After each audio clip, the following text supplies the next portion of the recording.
Hello, welcome back to Total War Live. We are back in the studio, and we're going to be playing Total War 3 Kingdoms for the first ever time live. I am seeing a lot of people in chat going crazy already. Please excuse our grainy green screen, because I don't know why, but it's fine. As is classic, every time we do something, one little thing will break. So, look forward to that. Maybe it's tradition. Let's crack on our fancy little lower thirds. Here we are, I'm Wheels, and this is Jordan. We're the content producers here in charge of this stream. We're going to be showing you the first live look at Total War 3 Kingdoms. Without further ado, let's crack on over to the gameplay screen where we can see all of the Coalition Warlords here. So this is our startup screen, of course. Yeah, I mean, you know the Coalition. So you got Cao Cao, you got Liu Bei, you got Sun Jian, we've got Gong Zhou, Yuan Shao, and Yuan Shu. Also got the governors here, Kong Rong, absolute boy, and then the two outlaws as well. Very, very cool characters. But today, as voted on by the community, we pitted up against each other. Yuan Shao and Yuan Shu, half brothers, hate each other, bitterly hate each other. So they were a good combination to go. But the community have chosen Yuan Shao. Yuan Shao, here he is. So Let's break him down. Let's break him down. Let's go for it all. Tom, whilst we're doing this, by the way, we're not getting gameplay audio. If you can have a look at that for us. Chat, can you hear gameplay audio? Can you hear music? Let us know. Yeah, that would be great, actually. So Yuan Shao is a commander character, which is yellow, Earth aligned, which means that he is very good at buffing up his own troops. Yeah, okay, chat can hear it, just not us. That's fine. That's enough. As long as chat can hear it, that's the most important thing. No, it's all Scared cool. to touch it. That's fine. Cool. It's all cool. You go, mate. Okay, so what's interesting about Yuan Shao himself is that he's one of the few characters that can have non-character-led armies. So this is something new to 3 Kingdoms, is the fact that you can actually have multiple characters as 3 generals in your army, but Yuan Shao can actually have a captain. He doesn't need characters. Yeah, exactly. He captains people. And because of this, he also gets minus 50% recruitment and upkeep costs for captains' retinues, which is really, really nice. So you can have... Basically, you can have a weaker captain, so you won't have the super powerful character, but you'll have very, very cheap stuff in it, which is really, really nice. He also gives +5 morale in the battlefield, which is pretty good. He has his faction specialization, which is his lineage, so this is going to build up over time, and as we increase our lineage through conquest and stuff like that, it's going to allow not only for him to recruit new characters in the court, so normally you'd use cash, but this guy uses his lineage, but we're also going to...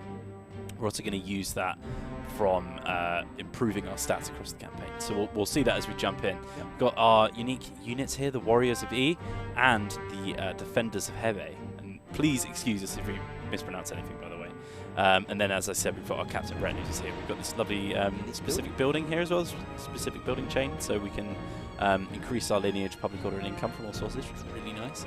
And we also have a separate type of occupation. So when we take over a new settlement, we can actually spend our lineage to have the faction support go way higher than it would normally, so we can rush the productiveness of our factions. So there we go. Got Wen Chu and Yan Liang here as software changes are required as our starting characters. I'm going to be playing on hard. We also want to have no advisor on because we're going to be your advisors for this evening, so it's fine. Personal touch, that is. We will still get some tooltips, which is fine, but we won't have the audio advisor. Now, time of day is another little thing which is pretty cool. I don't know if anyone's noticed this yet, but we do actually have like a day-night cycle in 3K now. We're going to keep it on default so that we'll see that tick through. But without further ado, without actually us being able to hear it, we're going to show you the intro cinematic. So here we go. Embers rise, stark against the night. The tyrant Dong Zhou wields the flames of destruction. Luoyang burns. Chaos ignites as the power of the eunuchs is crushed.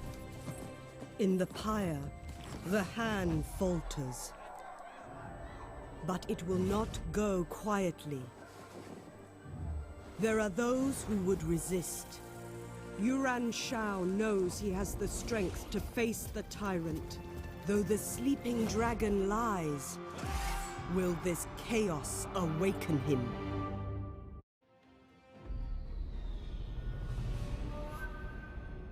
China is in turmoil.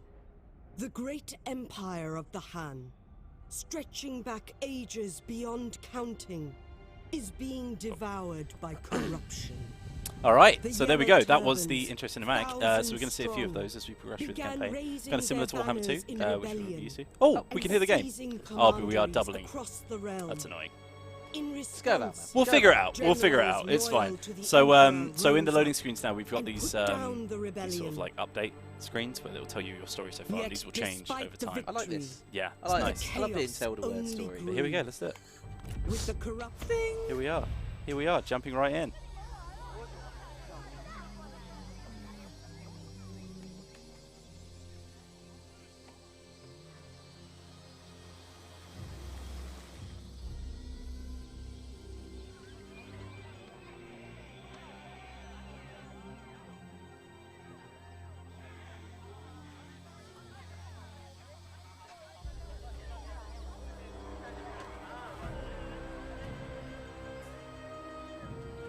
Oh, the audio's gone now.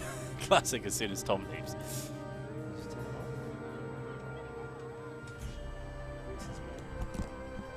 Geordie will sort the audio out. Don't worry about it. This is classic live streaming stuff.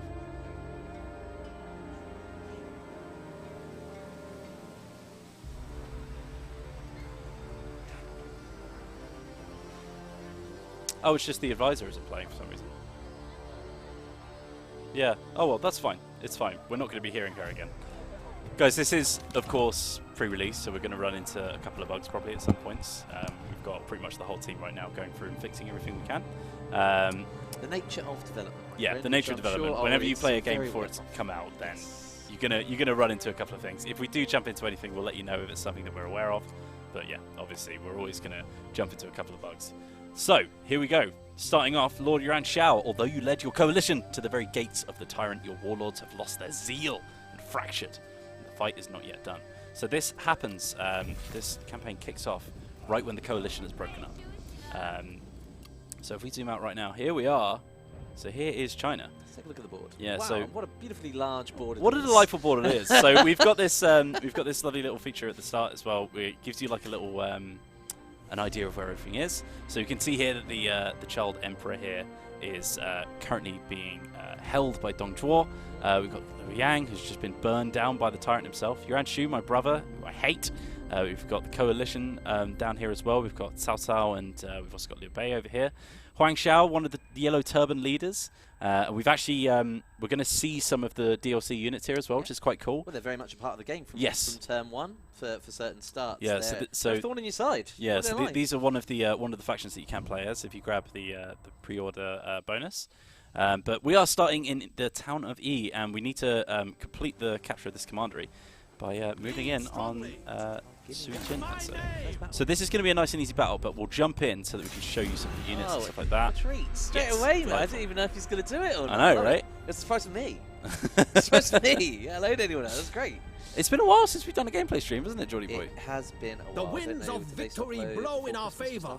Some trees flourish. Because we did. I think we had a look at the See victory this bronze, day if you can. patch, and then Rally Point, right? yeah, we haven't done anything since then. So it's been That's quite a while. Point. Is Rally Point coming back sometime, or is our Dunno focus yet. remain on gameplay? We'll focus on gameplay for now. Perfect. Then that's all we need to do. We're back, mate. That's the point. That's the point. Obviously, you'll see the wonderful Mr. Guy Mead at some point, I imagine. Daddy Tom. Yeah. At some point, I imagine. Maybe Andy. Oh, maybe. Maybe. Andy should be in the chat at the moment. Yeah, actually, Andy should be in the chat somewhere. There are a lot of people in the chat though, so it's going to be difficult to spot him. But here we are. So a very standard battle to begin with. Nice open field, keeping it nice and simple. So here we have. So we've got alliance coloring on. We should just point out. So we've got it set so that all of our friendly units are white and all of the enemy units will be in black. So that should make it nice and easy for you guys to jump in. You can, of course, have the classic.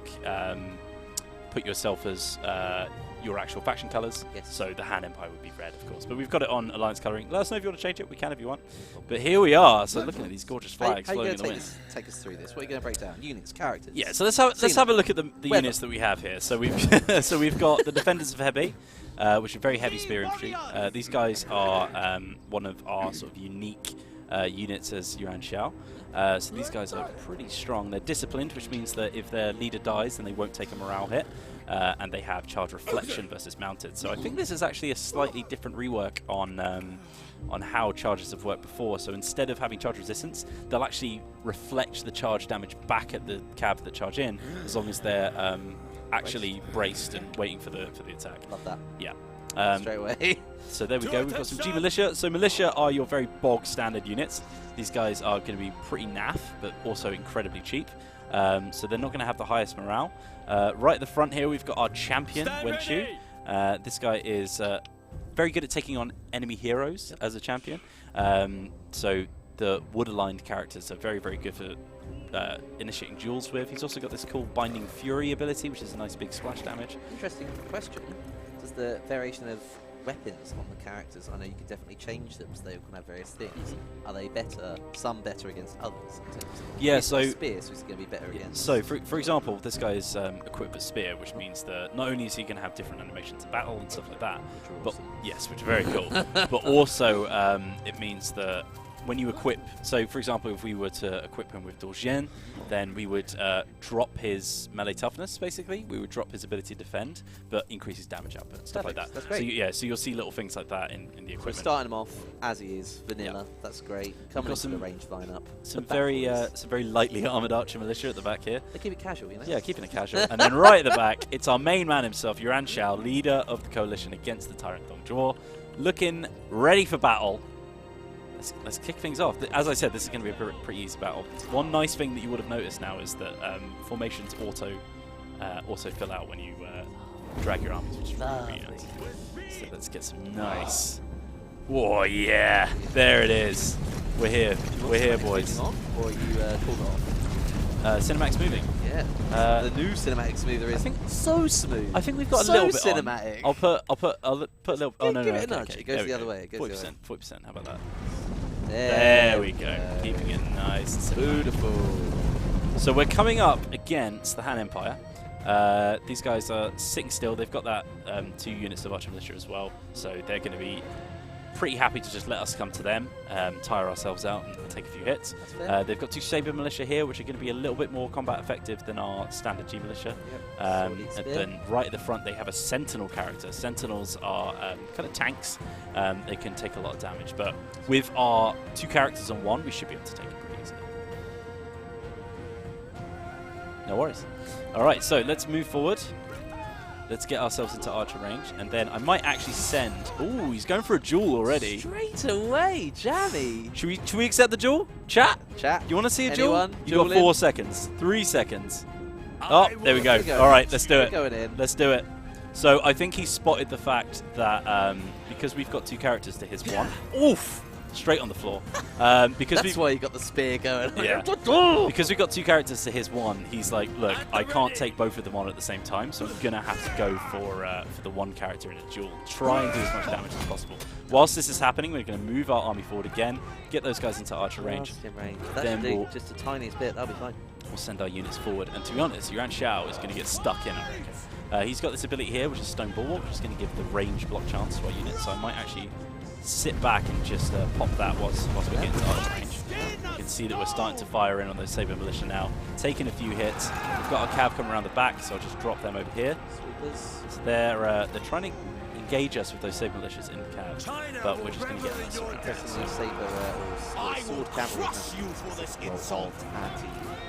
range compared to shot cavalry, which are more for the hammer and anvil flanking. So let's get a nice big charge into these archers who are not going to know what to hit them. Oh, they're already running. They don't want any of this. Goodbye. Goodbye. Get smacked. See you later. So we'll keep charging after those. Let's get our defenders around to the back. Get a nice around. We'll get Yuan Shao in as well. Let's see how our duel's doing over here. Yeah, well, as I said, the Sentinel's a tank, which means he can take a lot of damage, but I'm going to pop my little Binding Fury ability here. Oof! So we're doing a little bit of damage there, getting him nice and warmed up. These are both... Yuan Shao's actually level 2, so he's got a little bit of advantage there as well. He's got a little bit more skill than the character. Once we've routed that... Shut up and die. Now we've routed that Archer Militia, we can come after this one as well. And we're going to see, quite a morale break across the field as these guys realise just how outnumbered they are. It's going to be difficult for them. Yuan Shao just ploughing through these saber militia. and we've got our archers firing into the ground units as well. I'm going to take these guys off the fire at will just to make sure they don't get friendly fire. And yeah, Yuan Shao just destroying. Nice. Everyone moving in on these. Nice stuff. Divisive. Decisive? Decisive. Device decisive. Divisively decisive. By the way, we're seeing a lot of chat messages that obviously we can't read. So apologies if we can't give you any, it's not that I'm not looking. answers. Yeah, if you do have any questions, by the way, we've got Streamlabs turned on. I think we've set it to about 300, is it? Yeah, if you have a little look. So 300 should get you a question answered. If you've got one specific. We're playing on hard difficulty, tell us. Yes, so ask a question. Not saying that we can definitely answer it, but if you feel we can, I will get the answer for you. Feel the fury of the earth. If we can't answer it, simple refund. Keep saying no problem. That's fine. So yeah, if you didn't know, then basically we have a system called Streamlabs, in which you can save up your loyalty points by watching the stream, get yourself some nice bonuses. I do love watching these guys go at each other. As I said, this Sentinel is going to be able to hold quite a while because his whole job is to just avoid. Oh, get floored! His whole job is just to avoid damage. So we're going to see quite a lot of time spent taking this guy out. And you can see why he went for that duel, because he was trying to make sure that he wasn't just instantly wiped out. Yes, the AI has taken the character out of attacking their units. It's smart. But of course, this is going to be inevitable now. So duels will carry on until basically this is a life or death duel. It's better death. So we can run away, but it's going to give a massive debuff to our units. At this point, to be fair, what we could do is we could just initiate the run, and then by that we can just charge all of our units in, just ruin them. If we do take one of our units, you can see that if we interrupt the duel by attacking, then it's going to give minus 25 morale to all of our units. And it's a permanent drop as well, which is pretty nasty. I'm actually going to move Yuan Shao closer to the duel. Once you've got a friendly character, so for example, we've got Yuan Shao here.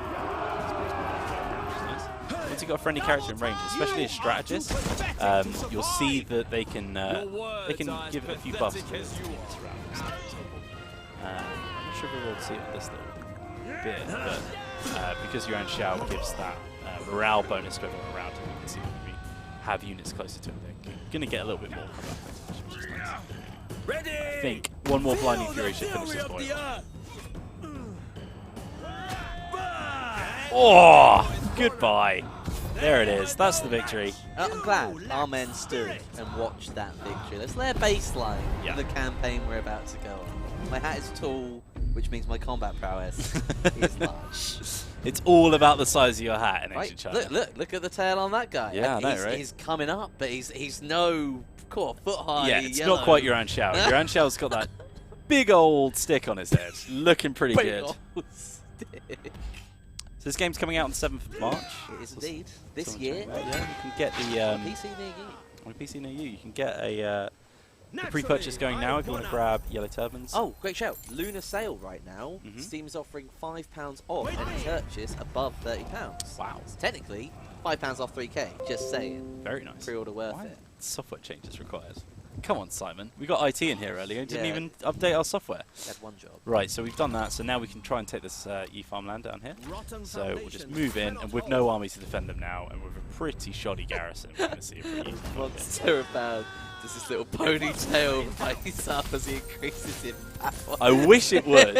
I wish it would. So we can, as I said, we can spend our lineage here. This is going to give way more faction support than we would get from a standard occupation. We'd also get more military supplies as well as replenishment for our garrison and for the units themselves, which is pretty nice. We're just going to go for the standard right here. So, well, basic question, faction support in itself, that's actually boosting. I really like that as an ability straight off the bat. Yeah. So right now we've got faction support and it's going to be slightly lower as it's not been under our rule for very long.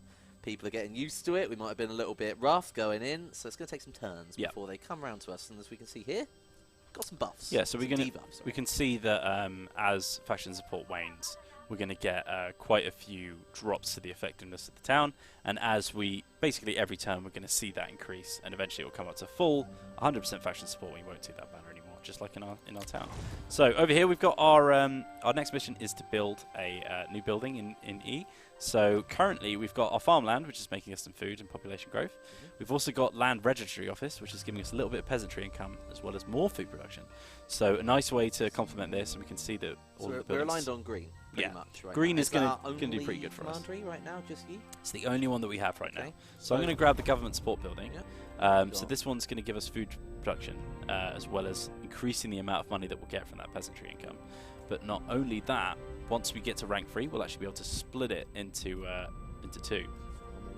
So we can choose whether or not to get more food or more cash. So we can either get 30% income or 75% food production, which is pretty nice. And I think the best thing to point out as well on all of these is that they're giving us a discount to military buildings. Yes, so which is pretty nice. Our population and our food, we can of course massively swell the ranks. Yeah, so for example, we could get some conscription here, which would improve the starting rank for all our recruits in the local armies by culling some of that population as we bring them into the military. And because we've got this land registry office as well, once we upgrade to the food trader, we can actually start selling some of that food off, get even more peasantry income, keep getting that cash inflow. Good stuff. So you follow down a line, it's great. Yeah. One thing into another. I really like that. Simple colouring. We've got a few ancillaries here. We've got a guard, which is going to improve our satisfaction and our instinct. And we've also got a wooden fish, which is going to give us resolve and satisfaction. So what I'm going to do is let's have a look at our court. So here we are. Here's the family tree. So you can see Yuan Shao over here, his own faction. Yep. We've got myself and my wife, Lady Liu, and then my heir Yuan Tan, Yuan Shi, and Yuan Shang. So these guys are my sons. These two aren't quite of age yet, so they won't be able to join our armies. But Yuan Tan is actually available at the moment. That big old grin. Oh, he's very happy, isn't Loving life. Yeah, well, you'll see that.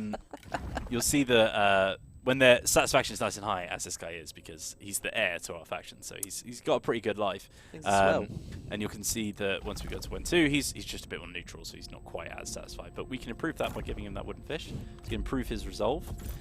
Resolve is one of their attributes, and it's going to give him even more general health, which is nice. Excellent, excellent. So obviously with the colouring of the character, their strongest attribute is usually the same as their colour. Yep. And if we hover over that attribute at the same time, not only does it give us their main stat, but it also does something if they become an administrator, which is also a kind of dual lineage there as well. Each thing has a multiple Basically, usage. each attribute will have a campaign effect and a battle effect, right? Perfect. So expertise are going to give you melee evasion, which is basically your ability to block damage. But it's also guy was so tanky. Exactly, but you're also going to see construction costs dropped if you start administering.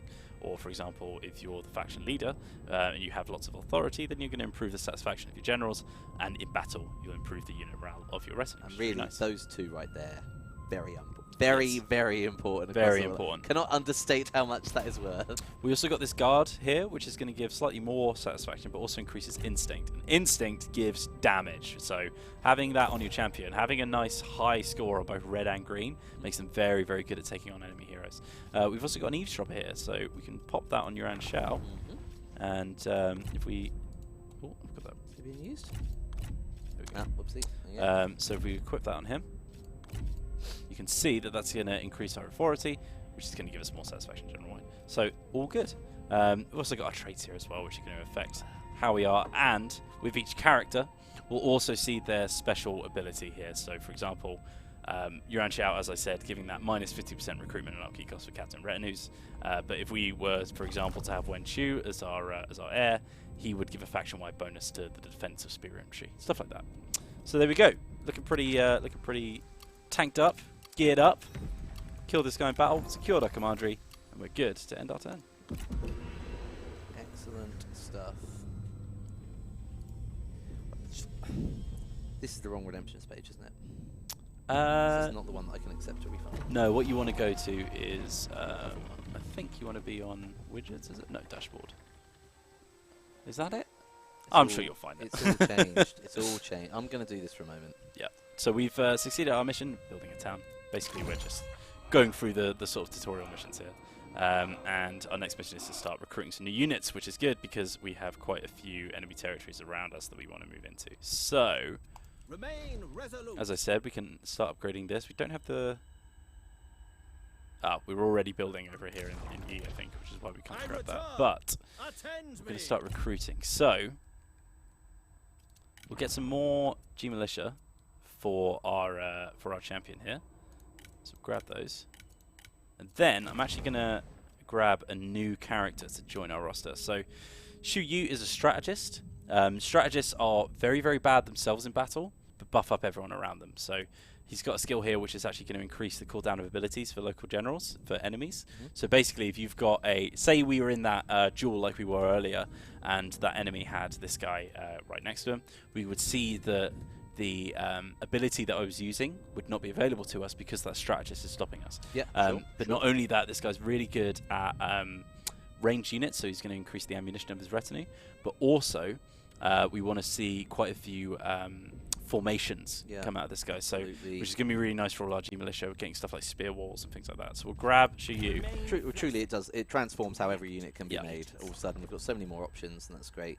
And also, no, it's very early. Artillery coming into the game. This is nice. Rank 1, you can get your trebuchets if you've got a strategist, which is really, really good. Going to be great. I'm not saying Windage might not carry a few a little east. Rank 1 trebuchets are going to be pretty inaccurate, but as they get leveled up, they're going to be pretty good. Right. And because we've got a city over here, we really need some artillery.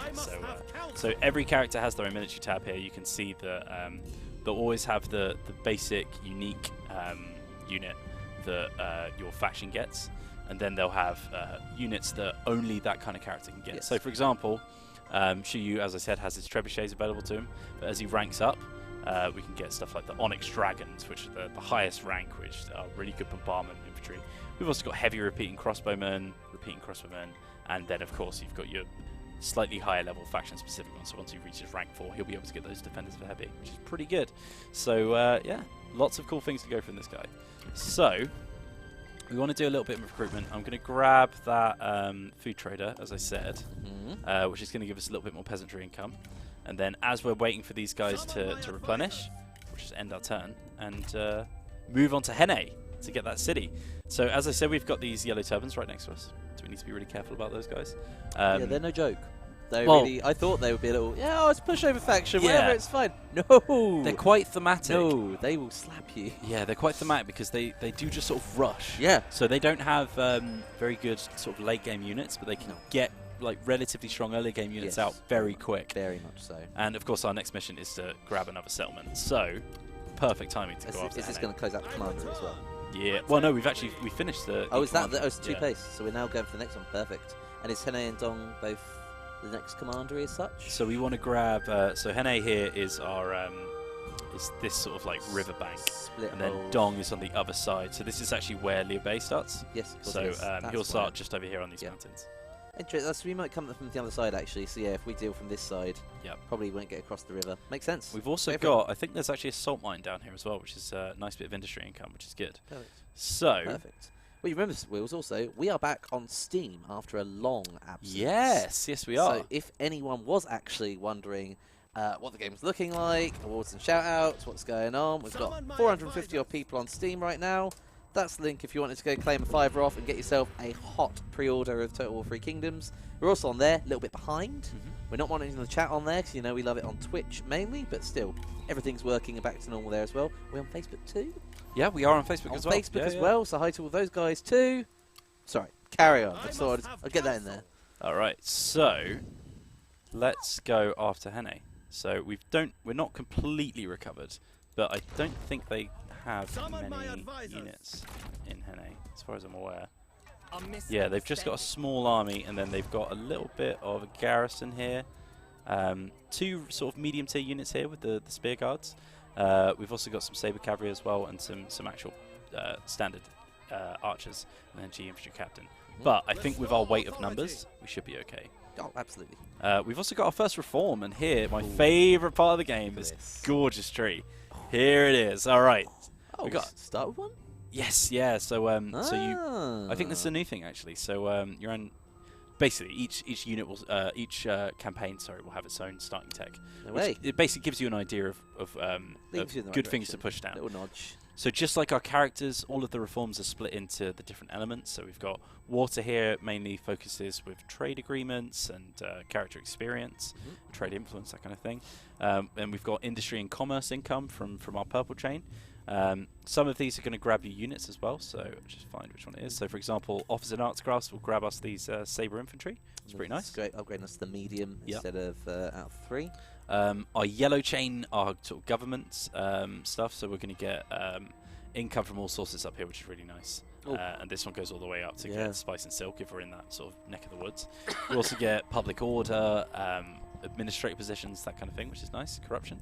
Red is obviously our military chain, sorry. So we're going to see stuff like starting rank, military supplies, recruitment costs, and then right down here, green is the peasantry. So we're going to see agricultural reforms like improving our population growth, or the construction time for our agricultural buildings, or even the military supplies in our land. So lots of nice thematic things. So because we are currently mainly green, I'm going to grab the resettlement incentives, which means that basically we're going to get more growth, and as we increase our growth, as we increase our population, you'll see that that's actually going to increase even more our peasantry income bonus. So we're sort of specialising in peasantry income right now.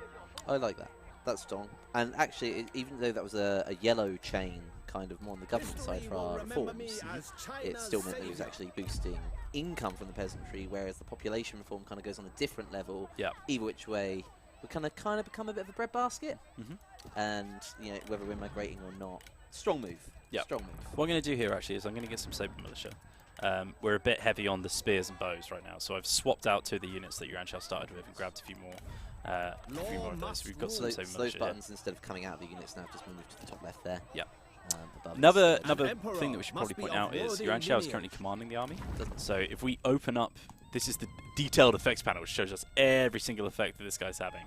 But you can see that he's giving +1 military supplies to his army, and then because he's commanding, we're also going to get +10 morale when defending. But if we open up Yuan Shao, for example, let's see if he's got any special ones. Oh, these guys don't have any, so there we go. We picked the right person to do it, so there we go. But as you unlock new skills, so for example, Yuan Shao might have, when commanding, +10 morale when attacking, stuff like that. So we're going to see those. So having the composition of your army is important, but also the person that's actually taking control is also important. It doesn't have to be your faction leader in charge of your army. You can mix it up based on what you need. So, without further ado, I think we're ready? I think we're ready. Let's go for it. Let's take an A. Because we've got these trebuchets, they're saying a crushing defeat, but I don't reckon so. Because of our recruited units, obviously they've come in, our population is very low, so our recruitment initial is also very low, so it'll take quite a few turns to replenish them up. They can be throwaway somewhat. They've got a lot of archers here. Do we prepare? We have a lot of archers and trebuchets to disable them so long. We're gonna have a lot more range. I reckon we could probably take this. We've also got 2 more melee champions than this guy. They've only got a strategist on their side. The champions are going to be really useful here in the early game when they're going to be your main power force. And you can also see here that we've got quite a high capture chance if we do lose the battle. 69%, nice. So we need to be careful. If we do lose, then we'll be pretty destroyed, but it's fine. I reckon we've got it. I reckon we can start as well. Let's kick it off. So guys, I have been seeing your questions and I am submitting them to the dev team as we speak. Some of the production team, design team, and all the great people that make this game are actually watching right now, so hopefully we're not annoying them too much. However, I will be getting answers back as and when, so I will call it out. Every enemy has potential strength. There was a question on specs. When will the recommended systems specs come out? I haven't got an answer on that right now, because generally it's being worked on and optimized as we speak. There you go. Software changes are required. Other questions have been reviewed. Oh, and this is the great conversational... Oh, great. Software changes are required. Just crashed my game, which is fantastic. So we'll just do that. Back to the main screen. Love that. Yes, if anyone did ask that question, I have had a haircut. We've gone slightly shorter now. A haircut? A haircut and a haircut. I care less and hair more. That's what... Oh, God. But it's all... it's not a problem at all, to be fair. It's all good. So the last Let's Play that we released was my very own Empire Building Let's Play. Which you can do a little self-promotion there. Yes, absolutely. Shout out to Windows 10, by the way, for crashing my game. Which I absolutely have a link to right here. So while we just get back into the swing of things, if you watch that, it was a classic Jordan mishmash of many complicated things coming together in one, explained in a really fast-paced way. Well, you're welcome. you are so welcome. And before that, Will's actually done a cracking play on Liu Bei. Yeah, Liu Bei, which was based on characters in the Guan Shi system, which we haven't shown the Guan Shi system yet, but we will. So I really like that. Finite little calls to detail. Great little step through. Yeah, it was a really good look. Guanxi system basically is kind of at the core of a lot of the systems in the game. Essentially, it's like a relationship system between all of the characters. Unfortunately, guys are going to have to end the turn again. Sorry about that. So History will remember me as China's savior. So yeah, the Guanxi system shows the relationships between characters and also factions. So for example, if we look at Yuan Shao here, just as the turns we started, you can see that he's got a grudge against not only Dong Zhou because of the horrible things that he's done to the world, but also against Yuan Shao. They cannot stand his brother. So for example, if Yuan Shao's faction was destroyed and he was to rejoin the world, because you know when a faction dies, the characters still persist. And that's cool. Yeah. Not necessarily because the faction's dead, does that mean they're dead? Yeah. They can live. Almost like the classic kind of horror story trope. Yeah. Because you saw them fall off a building and they were lying on the floor and you think they're dead. Yeah. Nothing was confirmed there, really. Exactly. Like, that's all cool. So we can see that the reason we hate Yuan Shao is because we have very differing opinions. So, for example, Yuan Shao values social ability, admires attractiveness and refinement.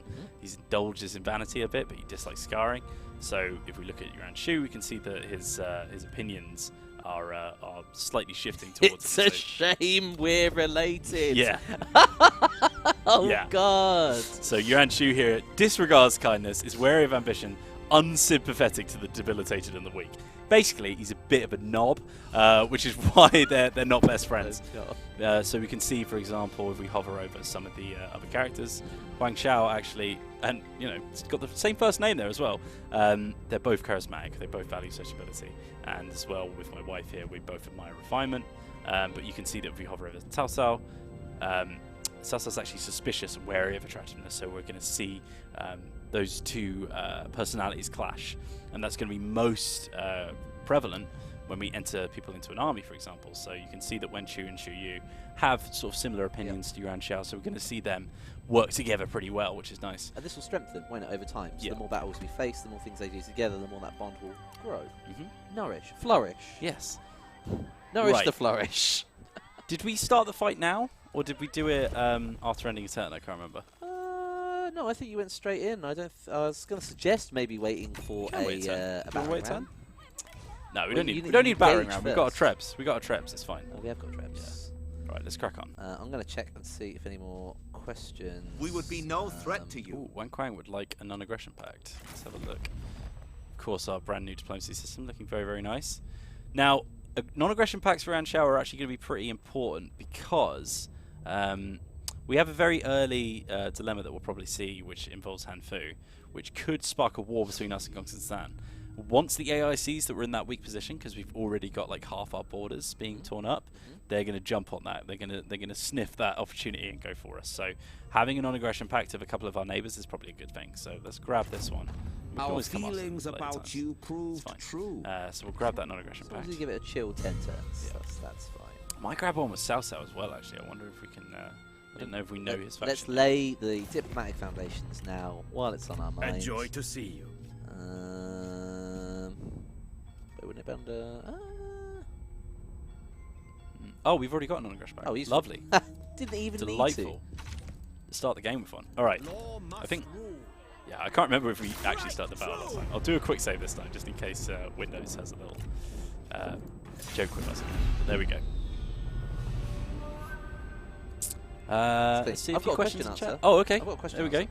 So, it was asked... As my needs are met, so too are China's. Can a player get possession of the Han Dynasty or the Emperor by an event or any other way? If yes, what advantage does it give to the player? Sorry, it was you know, the Let question us was be victorious for China. Life has answered for us. Yep. It's cool. And he said that usually the Emperor is moving on to the faction who captured the settlement he resided in, which is Chang'an. At the moment, yeah. At the start of the game, he's controlled by Dong Zhou, so he starts in Chang'an, which means that the Han Empire is a vassal of Dong Zhou, so they'll get all of that lovely income. So look at this. Oh wow, that looks stunning. Yeah, this is a very, very picturesque and cinematic sunset map that we've got going on here. But yeah, so it's been with Chang'an, control Chang'an, control the Han. But in this case, if for some reason the AI captured the capital instead, the Emperor could actually potentially flee away to the next most prestigious faction. Also, if the Yellow Turbans capture him and get their hands on the Emperor, he abdicates immediately. Ooh, interesting. So there's an answer for you. So we'll take that one in. You'll also see that if a few characters start to proclaim themselves Emperor, basically the hand will finally be like, right, we're done. So if you end up in the Three Kingdoms period, which is basically the late game, where you'll have those three large superpowers essentially, then at that point the Han will just become its own faction because they won't have an emperor anymore essentially. So what we've got here is we didn't recruit our save militia. That's fine. Okay, that's fine. That's fine. So we've got a lot of ranged basically. We're going to have a front line of G militia here. I'm going to let them take the brunt of the force. So that they can just soak up that damage. They're really cheap. Then we'll have a slightly more OP unit here behind the defenders, so that they can avoid some of that damage. And then we'll just grab all of our archers, put them in a nice little group, and just have them sit behind. They'll move up. Put our trebs in the group as well. We'll put our characters here in group 2, and then we'll have our front line be group 1. And we've got our cap there as well, which we can move in slightly later. And then, to be honest, my strategist, I think, is actually just going to stay back here. Because we are only coming up against another enemy strategist, we won't need to worry about enemy abilities, which is basically what he's skilled up to do at the moment. So we can sit him back, make sure he doesn't take too much damage. But let's kick things off, and let's start destroying some of these walls. So I'm going to have one trebuchet on each side of this wall. That's going to hopefully do a decent amount of damage to these guys who are currently sat on the wall defending. They're anticipating. It looks like they've defended the gate. They've got a few archers up there as well. It's busy behind that wall. It is busy behind that wall. So what we want to do is just open up a nice big hole for us. So as I said, these trebuchets are rank 1. They're very, very low accuracy. So it might take a little while to get some hits in, but as you can see, we're starting to hit now. Starting to do a little bit of damage. Somebody in chat saying, can the AI refuse duels? They can. Essentially... But at what cost? At what cost? Essentially, you'll only be able to hit duel with someone if they're open to it. So if you come in and try and initiate a duel with an AI character who doesn't want a duel, then it'll be grayed out and said this character is refusing duels. Show the trebuchet animations. Look at that first. That's on 60% damage. I'm hoping that we can... It's my novice crews. Yeah, I'm hoping we can do enough damage to them before the units fall off. Or run off, basically, so that we can actually kill some of them off with the wall collapsing. It's on 80% damage now. You can see that they're starting to move. You can see that they're about to be crumbled. So a lot of damage to the floor, which is good. We have breached the Rough wall. up the ground. Just getting ready for our new farmland expansion. So close. Fine. So close. That's destroyed now. So we're going to grab... So where are you attacking right now? Let's grab you in there. Real big. So we've done the 2 side options here. So unfortunately, those units just managed to get off. We did do a little bit of destructive damage here. You can see that a couple of them just got torn up by that explosion. But as we're starting to open that wall chunk up now, we can start moving our force forward. Get Yuan Shao in there as well. Let's start moving them forward. And I'll just walk. Just walk. Don't want to tire everyone out. Get that nice big charge saved up when we go from here.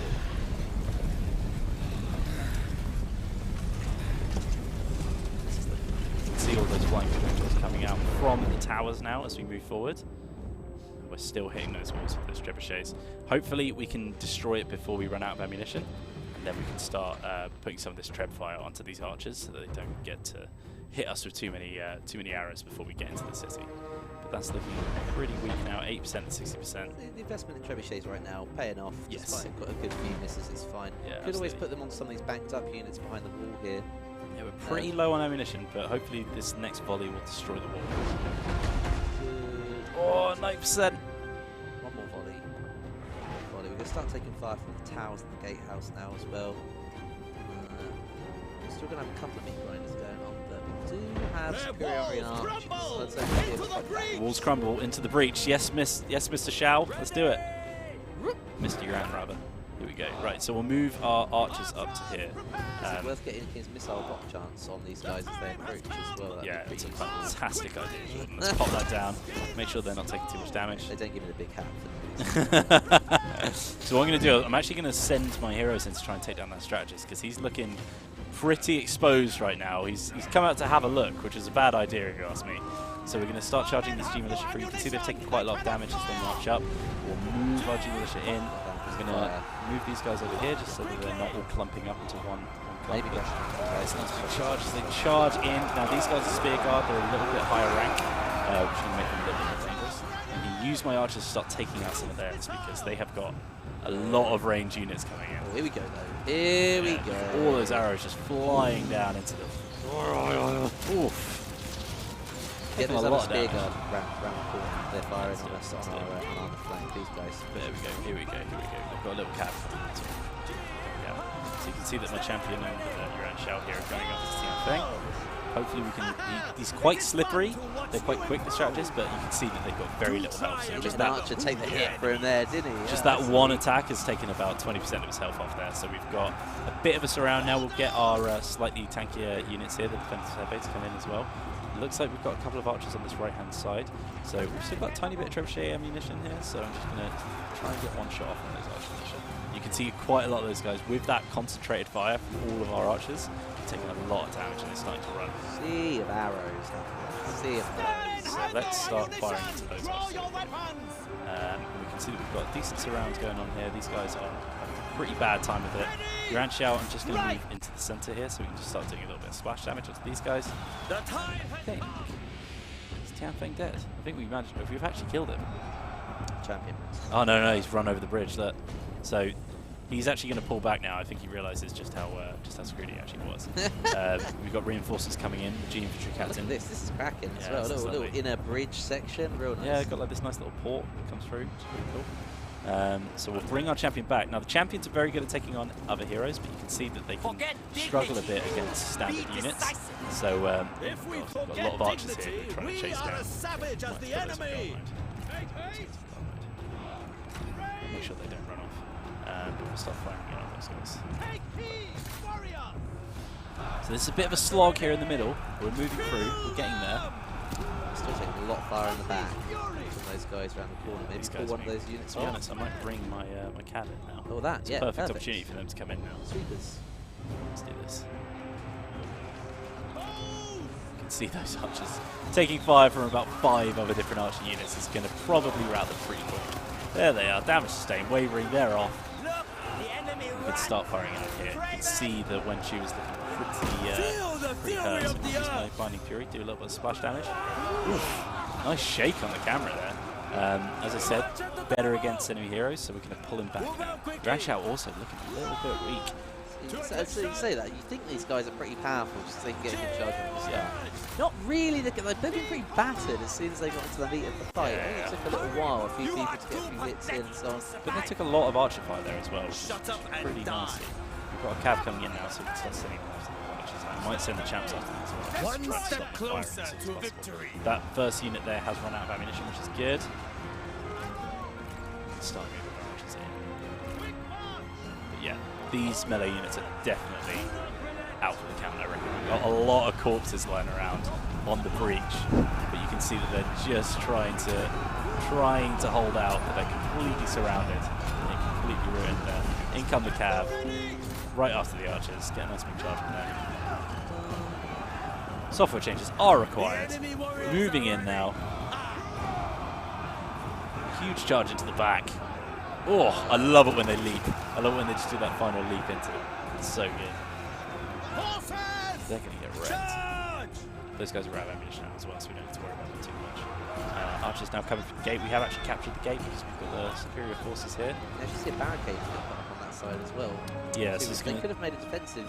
Yeah, I think if they wanted. Basically they're forcing us to come from this tower. So, because if we went around there, then we could avoid the fire. But I might just grab one of my units and possibly push them out to try and capture that tower. Let's stop that archer. Bit of a mess over here, so let's grab our melee units and start moving up. Look, the enemy ran. We take up some damage. There we go. That's those archers dead. Come after these boys now. As you can see, like I said, pretty low on health here, Yuan Shao. He's dancing on the cusp. Yeah, on the cusp. We're going to fine line. The strategist has pulled back to the settlement administration here. He's got a spear guard forming up on the stairs. Yeah, smart, smart. Last stand. The last hurrah. Unfortunately. In come these cav right into the back of these archers. You'll fill that up, and we're going to make that last stand. Oh. It's 1,000 arrows. Yeah, they're not gonna be very happy about that standing. That's for sure. A couple of units are actually routing here. I think they're taking a lot of damage from those towers, so I really want to get these archers killed off so we can get in. As I said, these are militia units, so they're pretty weak. They can take a lot of damage. We only have damage from as soon as we take damage. As they finally keeled over, we can see a mass rout here as they see how outnumbered they are. We're playing that victory. It is Pyrrhic, but it's a victory nonetheless. Is it Pyrrhic or Pyrrhic? I don't know. There's always controversy. But yeah, it was costly. We knew that going in, to be fair. We also did take the 2 extra units of Saber Militia that we would have had before. That would have just given us a little bit more advantage against those spears. Otherwise, fine. They played it well. A lot of angles of attack there, and the same rules still function with range. Yep. Taking an arrow in your shield in the front is going to be a lot less damaging than taking an arrow in the side, in your side armor, or in the back with no armor. I might do one of my secure and occupied. Why not? Get a little bit of faction support. Especially since the city. Exactly, yeah. So you can see that we're already up to yellow here, 35 out of 100. Brilliant. We've managed to complete that that mission, so we can get a little bit of lineage back. So we should probably look at the effects here. So as you can see, the first bar, you're not going to get much for. Lineage will fade over time. So basically, you need to keep convincing people that you're the right man for the job. But as you move up into the next sections, you can see that recruitment cost and replenishment bonus that you're going to get. And top here, minus 20% recruitment cost of captain units, and also plus 10% replenishment. It's pretty nice, faction-wide. It's good stuff. So now we need to reach faction rank of Duke. We've got a lot of stuff to go.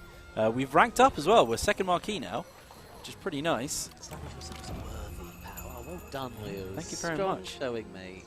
With this increase in rank, China comes another step closer to breaking the chains of tyranny.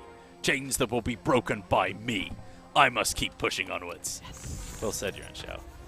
So, next mission is to send a character on assignment. So, right, let's have a little look at this. Love this, especially because we've got a full commandery. Yuan Shao's leveled up as well. Excellent stuff. Do you want to do him first? Let's do that first. Let's do this first. So, we've got quite a few skills available to us here. So, as you might have seen from my Let's Play video here, different characters are going to start on different parts of the grid here. So Yuan Shao started quite central. As a legendary commander, he's going to have a few more skills than other people. He might have his own special skills as well. So for example, Guan Yu, I know, has the God of War ability here, which is basically like a one-shot kill. Yes. Yeah, which is pretty amazing. One big hit, big so we've got a couple of options here. We've got redeployment cost down for being faction leader, as well as replenishment up, which is pretty nice. We can increase his damage as well as giving mighty knockback and charge speed for our retinue. We can get melee armor piercing damage. What are options? Blue or purple, red, yellow? Oh, we've got loads of options here.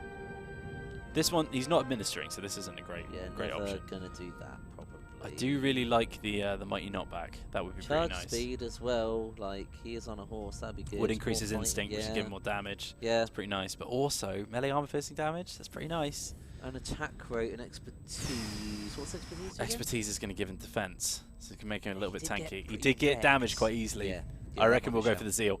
Let's make him zealous. There we go. Amazing. Have we got an accessory available there? What's that? I think, yeah, no, that's being used by Wen Qin. worries. So that's basically the total number in your faction. Right. And then what did we built off food trader, which is nice. Oh, Simon. Killed Tianfeng. Yeah, we'll do a quick upgrade on one of these boys. Which one gives us something better? I mean, this is going to give us more income, which is pretty nice. Oh yeah, we could just straight up. $2 grand income at no food. Let's grab some food then. Prestige. Yeah. No, that's different to lineage. No, prestige. Right? Prestige is basically your faction rank, right? So we've just reached second marquee, which means that we're gonna unlock those assignments, which is nice. Yeah. We've also got a trade agreement open now. Oh, useful. As we go up to marquee and to Duke, we'll unlock new stuff. Okay, excellent. Yeah, it's good stuff. So let's do assignment. Maybe a trade agreement as well, if anyone's able to. Have we got anything we can trade? Food, we're not making enough of. So we've got one trade agreement available. So as we said in So yeah, Wang Quang actually has a trade agreement available as well. So it's dependent on the trade lane. I'm eager to listen. Yeah, so first of all, you need to share a border so that you can actually reach them, or you can do it via the rivers or the sea. Then both factions need to have an available trade partner, right? So we've both got one available to us. This is actually worth 2.6 to this guy, so we can probably squeeze a little bit more cash out of him as well. Just get a little bit more money. Ooh, very nice. We get quite a bit. Yeah, that'll do nicely. Go. That'll do. 279 gold and a trade agreement, which and that was worth like 300 to us as well. Yeah, so if we open Wang Quang, we can see that Take a seat. 356 turn. That's nothing to sniff at. So to affect that, you can see trade 356. We can actually increase. Oh, wrong one. No, we want unfortunately. Yeah.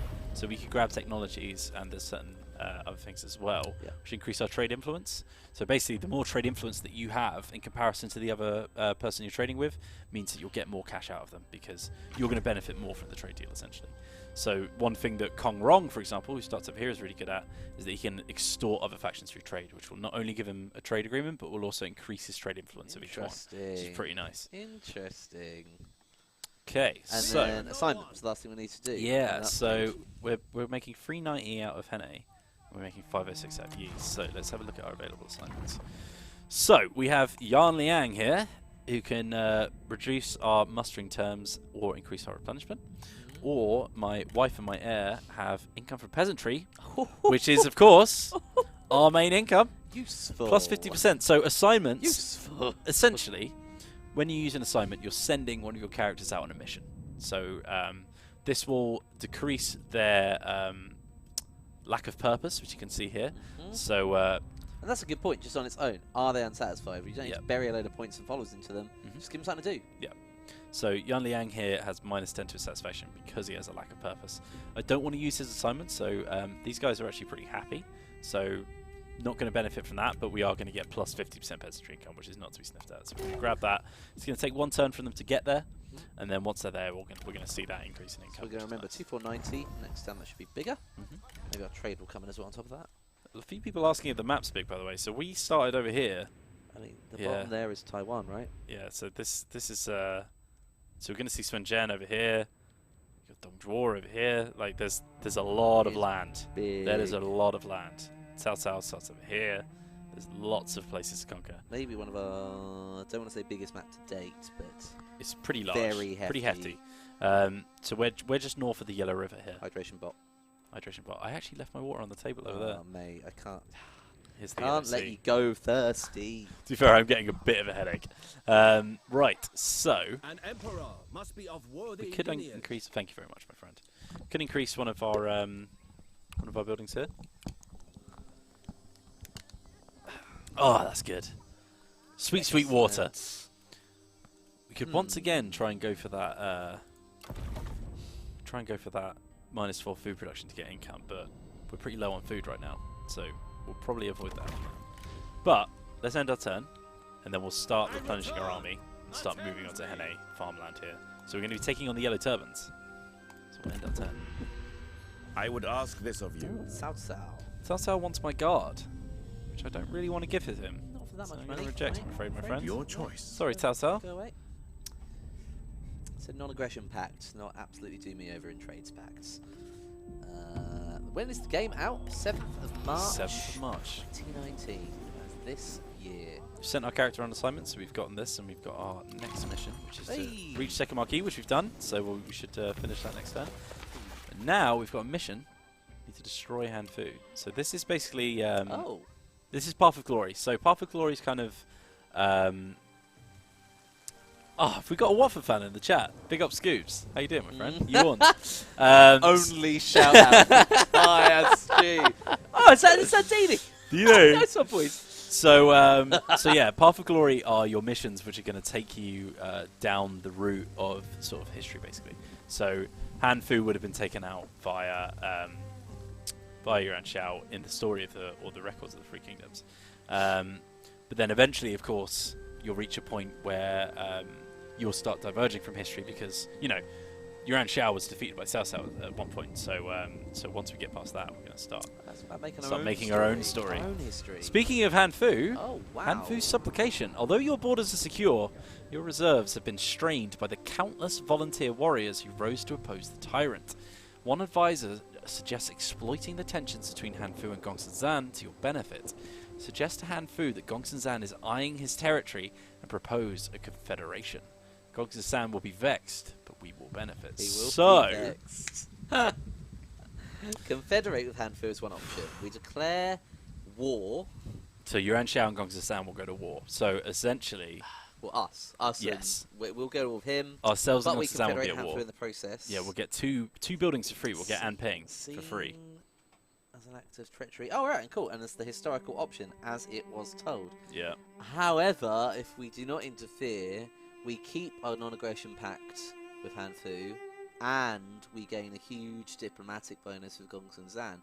So there's something to gain from both options here. I'm seeing a lot of do the war in chat. Yeah, and also as it was told. That's fine. Let's confederate. We've gotten at least one non-aggression pact, so we don't have to be too worried. Okay, we're going in. So we confederate Han Fu. You cared not for Gongsun Zan's opinion. He can rage as much as he likes. The opportunity to begin the unification of the North is far more important. Well, when you put it like that, the total unification of the North. Yeah, because of that, we've actually finished immediately finished our mission. We get even more income from peasantry. So with that so much cash money's coming in. Yeah. Wait, we've gone down somewhat. I think our salaries increased. That's why, and we've also got a bit of building income. Okay. Right. So now we have the next mission, which is to kill Gongsun Zan. So here we are. So we've annexed Anping, which means that we're also going to get his characters. So if we look, we can see that our roster has gotten a lot bigger. So this is a good moment to tackle a bit of something that happened 21 really in this game. A lot of people going on, a lot of size, a lot of things. Do we necessarily need all those people? Yeah. No. Well, yeah, we could. Oh, this is why our salaries increased because we've got so many more characters. Yeah, we've just taken on like 7 guys. We've actually got Zhang He, he's a legendary character, which is pretty good. So he's probably going to be quite nice to pick. What we can do is we can sort these guys via satisfaction as well. Useful. Yeah, so we can see that Han Rulan has developed a grudge against us. They're greatly aggrieved by the confederation of our 2 factions and the signing away of its freedom. Now, usually when you confederate another faction, yeah, we definitely steal that. Usually when you confederate another faction, you'll see some of the characters will get really annoyed because they've lost their position in court. So they've gone from a nice cushy job right in the faction council or as faction heir to being one of your lowly court nobles, you know. So we're going to see a huge grudge against us. That's going to give a -50 to our satisfaction. Do you know pretty nasty. Where she is going to probably end up? Spying and or fighting against us for someone else, probably Gongsun Zan in the next 5 to 20 turns. So I'm pretty sure she's going to leave us, so let's just take away her ancillary. And send her on her merry way. Who else we got? So obviously we've got, is this another commandery? Anping itself? Yeah, Guanchen is also pretty low. I might actually just relieve him of his services. Guanchen. Release from service. It was him, wasn't it? Let me just check. Yeah. Yeah, Guanchen. Yeah. Just being extra sure that I don't get rid of one of my good generals. So there's 2 options here. You can either banish, which will actually get some cash out of them, but will reduce satisfaction faction-wide, or we can just literally just release them. There's no reason service. to banishing. Oof, get banished. Banished. Just gonna release them from service. Goodbye. It's just a formal redundancy. Lu Bu has left Dong Zhou's faction. Damn, son. We could hire Lu Bu. I think, actually, to be fair, I think one of the devs mentioned that Lu Bu's satisfaction had some kind of... so I don't want to cheat. But we'll just say he's an unhappy boy. He is an unhappy boy. And he goes where he wants. Legendary always do that. Yeah. You know, I've heard it's not great on CVs. Yeah, it's true. Hard to manage. It's hard to manage. Rogue. I'm not going to get Lu Bu because I feel like that's a bug that he's there. I don't want to cheat. So he is amazing, but I'm just going to leave him where he is. Later, let's face in other streams. Yeah, in other streams we'll definitely get him. Addressing that. So we've got a few missions here. So Savage Power, lineage begets lineage. So we need to. This one is to. Oh, that should get finished next time. Okay. So everyone else. Do we want to look at what other assignments have come available now? We've got so many colours to see if anything would help Anping. Yeah, let's get another assignment slot, or we should have 2 slots. Sweet. Oh, we've got 3 slots actually. So we could really max out our efficiency. We don't want to send Han Rulan because. But Lady Lu. Yeah, Lady Lu this is another farmland. This is the thing about this part of the world. There's a lot of farmland. So there's not a lot of cash income unless you get the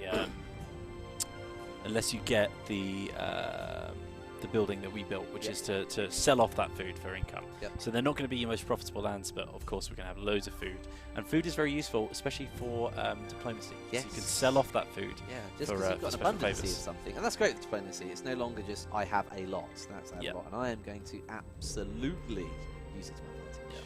So now that we've got this extra food income, I can actually buy another one of these food productions, and then we'll send my wife off to do that peasantry income again. So we're going to need quite a lot of cash over the next 15 turns. So we've picked up a couple new armies now as well. So we've got our main force over here, who I'm going to start moving towards Henne, and then actually let's get those Saber Militia that we wanted to get in the first place. Swap them out. Should probably die that turn, so okay. Yeah, that's fine. Do we want any more cav? Could do. Because we only have like 1 unit for sweeping. Do we maybe want a second one instead of 4 Saber? These guys are quite expensive. We could possibly replace them. They're 163. They are one of our best units, though. Yeah. 219 for that No, Saber cavalry. The first 2 units of Saber Militia as well recruited quite high, and then we hit It's a low it's population. So because we replaced as opposed to recruited. Ah, Yeah, so right. I think we actually retrained some of the units.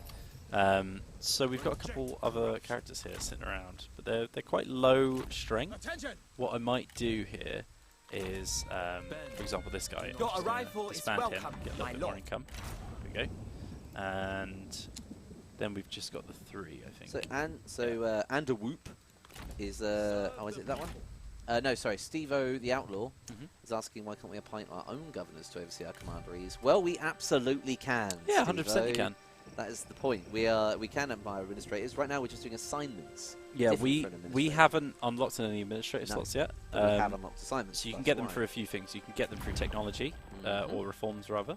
So, for example, That one. Unix secretaries, which will give us another administrative position. You can get them from ranking up your faction, of course. So once we hit Marquee, we're going to get some administrative slots, and you can also get them from things like ancillaries and skills and what have you. So look out for those in future turns, basically. We'll start moving these two together. I'm going to combine them into one force. So we'll move this guy over here. This is a very melee-heavy force here, but we'll grab a couple more militia. Yeah, cool. You're going heavy. Yeah, well we've got wars on all sides at the moment, so we definitely need to be careful. Thankfully, we've got a few non-aggression pacts. I might sign another one actually with Shangdang. What is on the table? Galgan actually. Let's see if he's up for one. That's -2. We can make this work. We can do it for some food income. I reckon that's a fair deal. So we'll give him a bit of food, and in return, non-aggression pact. That works for me. So now at least we've got, and you can see them denoted by yellow here.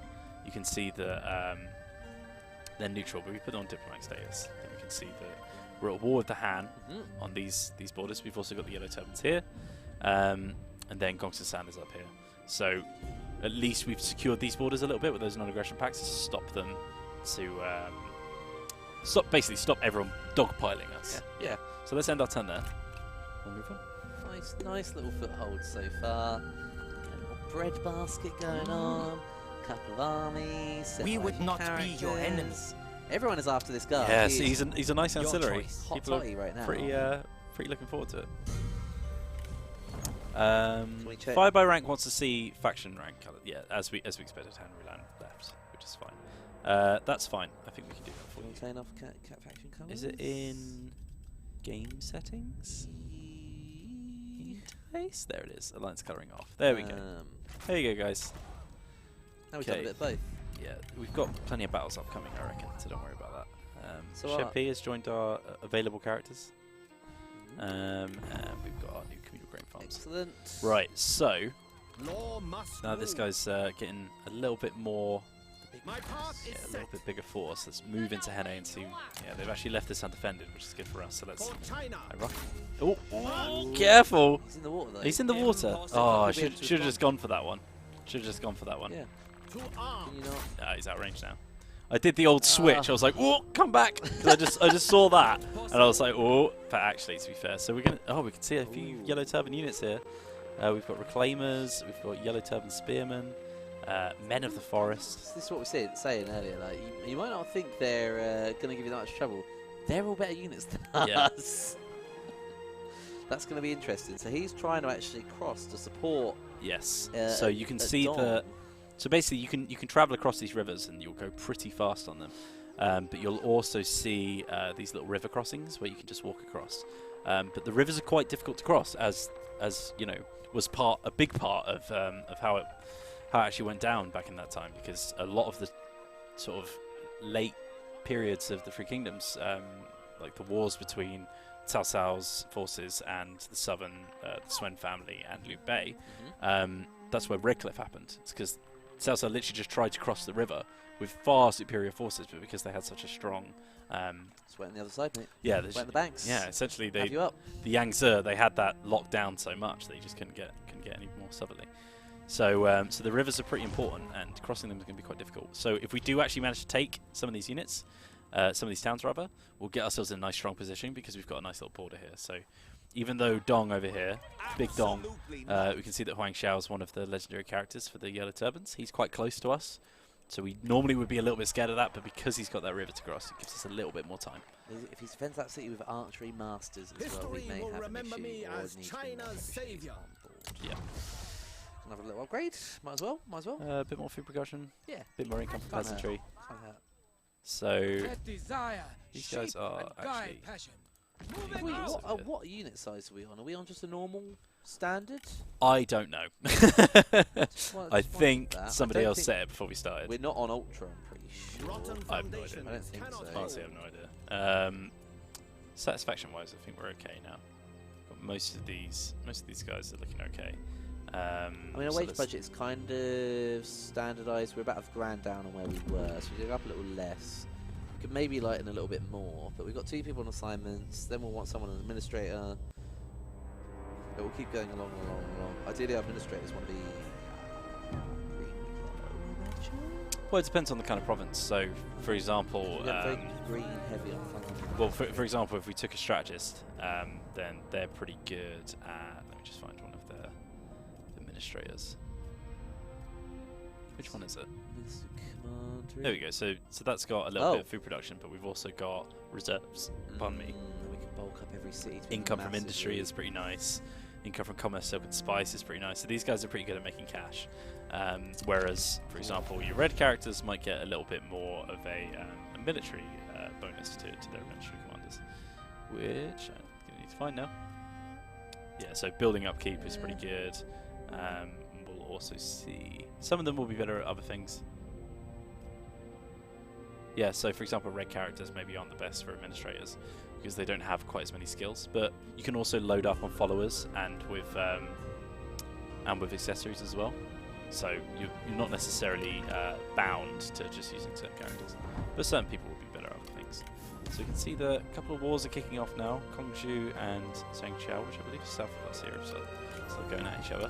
Oh, if you hover above the, I think the season icon is there, it should tell us turn 8. Yeah, cool. Turn 8. So if you... obviously, turns now are not necessarily a year. A turn is a season, of which there are 5 in a year. Which is a historical detail. To say we're actually 2 turns, or 10 turns in, sorry, would actually only be 2 years into the campaign. It's useful to know. Delegate that pretty easily. We're taking a nice commandery here under our control. And with that, you can see that we're getting a nice chunk of land here. So once I've taken Pingyuan, I think we're actually going to have a pretty defensible position. But as I said, need to be careful. Need to be careful about that Dong. That Dong's going to get dangerous. There's a dangerous Dong going on over there. Recruitment is a bit slowed down at the moment because we're in winter, but I'll move up over here. Could pop them. Oh, we just ran out of that. Could pop them into reinforcement mode. But Taiyuan, they have an iron mine over here, which would be quite nice to take. And even if we don't end up using it for ourselves, we could possibly trade it with Zhengjiang, get her in our good books, maybe start coalition. I have no problem with them, to be honest. Zhengjiang is cool as hell. In fact, I respect it. You could we could actually look at our quick deals. We can form a coalition. So, well, maybe babies. Yeah, one of the nice thing about the Yuan brothers is that they can form military alliances and coalitions from the start of the game. So normally you have to get a certain faction rank before you can do that. So we could even try and reform the band, get the boys back together. Reform the band. Minus 12.9 for Southside to join us, and we would have to give up like a regular payment of 729. So probably not the greatest just yet, but yeah, good stuff. So that's something that we can look into. Okay, so we could upgrade our town. As you might have noticed, we've got population back, which is cool. As that increases, we're going to see bigger bonuses. But if you start reaching your cap, we're going to see a lot of what's it called? Public order debuffs, based on the fact that your cities are overpopulated, overcrowded, essentially. So you need to look out for that. Apparently, they can also migrate. So if you have room in other towns or cities in the same area, that's nice. It won't necessarily hit you straight away. If everywhere's maxed. Yeah. Otherwise, they'll actually migrate. I think it's the adjacent commanderies, isn't it? Yeah. They'll cross the border, seek work elsewhere. We've also got a position in our council here, so we can name one of our characters as our chancellor, and by having him as chancellor, we'll get public order across the board, faction-wide income, peasantry. Again, good stuff. And as well, they're going to be happy until rank 8, which is nice. So what we want to do here, I think, is we want to have a look at our satisfaction. Who's the most annoyed about their position right now? Desire for higher port position. Yeah, so we've got minus 12 here, minus 12, minus 6. Oof, minus 36 on yeah, Zhao Dong here is rank 4. So what we want to do is we want to put him in that position, I reckon. So congratulations on your promotion, Zhao Dong. That's going to increase his income a little bit, so his wage has gone up, as you can see. But he is now part of our council, so you can see he's very happy with his new job. So the only guy that we need to worry about satisfaction-wise is Yan Liang at the moment. But if we open up the faction council now, we can actually get these guys to assign us missions. So yes, invoking the council. Invoke the council. Ah, love that. So as we said, overpopulation. So Zhao Dong would like us to see one of our cities upgraded, which would give us support from the merchants, which would increase our income from commerce, which isn't super great for us. We don't have any commerce buildings at the moment, but it would give us a +5 satisfaction for strategists, which is pretty nice. Yeah, we've got a couple, literally a couple. To them. So what we could do is, I mean, it's going to cost us $3,000. What rate are we growing at as well? 42 a turn. 42,000 people a turn. Yeah, it's from our technology. Probably is worth dealing with this sooner rather than later. Assuming direct control of the council, says Falstaff. So yeah, actually, what we can do is we can open up our commanderies tab here. We can see who's got the most population. So currently, Hene is the one with the most, but they're actually a city already. I didn't realize this, that Hene is rank 5 settlement, which is pretty nice. So they've got a 1.5 million cap, so you don't need to worry about those guys too much. Plus, we physically can't afford 10,000 gold to upgrade that city. Angry Dentist says, "Oh my god, did he just spawn a mission?" You're damn right. You're damn right we did. In fact, I think E-Town is the only one that we can upgrade, so let's go with that. We'll finish our mission after 5 turns. Now, this is a new feature as well, by the way, instant construction. So if you've got a lot of cash and you're desperate for buildings, you can actually spend a lot of money to instantly build whatever you're looking for. But especially in the harder campaigns, yes, you might really need to get that foothold. Yeah, fast. Exactly. But to balance that, you can now only build one building at a time per province. Per commandery, sorry. So there you go. Right. Let's see. So Chuyu is actually ranked up, so we can give him some new skills. So we can either get Flaming Shot, we can get Chance of Evading Capture Post Battle, or we can get Resolve as well as a new assignment. I think Flaming Shot is going to be a little bit more useful for us, as well as that's going to move us over to here, which is going to give us more range armor piercing damage and firing rate, which is really nice. For sure. As I said, we've already got range damage up, so yeah, this guy's becoming a bit of an archer pro, which is pretty good stuff. Do we need to, have we got any spare followers, accessories or anything now we've folded in the other faction to us? Anything going on? Oh, we did get some new Discourse of the States would give us an administrator position, which is pretty nice. Discourses of the States! It's currently on hand fu. Software changes are required. I'm not going to click on this time, because I know Windows will do some mischief to me.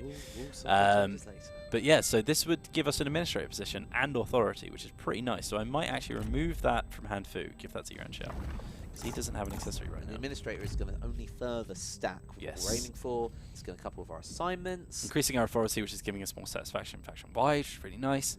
And there's no max on administrators, I don't think, is there? If you had items and you had them coming from our rank, as long as you've got the building, right? as long as you've got the ancillaries and tech and whatever to increase that number, then Just keep going with it. I just saw an interesting question. Is there a max character rank?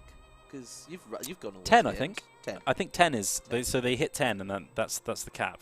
But that's like very high level, so that they'll unlock their absolute best unit that they can have at rank 8.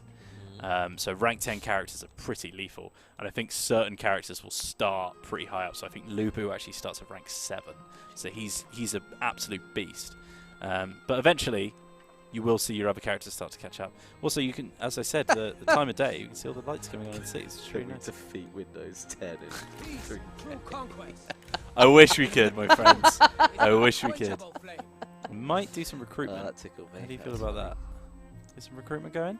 Yes. I mean, as long as it's not spearmen, I'm well happy for you to do it. I mean, it's probably going to spearmen. I can't see what they've got in here yet. I think I'll just leave them. Let's end the turn now. I'll leave them replenishing, and then we'll see if we can move in and take that iron mine. So let's come into Ooh, hello. Them friend. Still stuck on the river. And Empire are moving back into Bohai.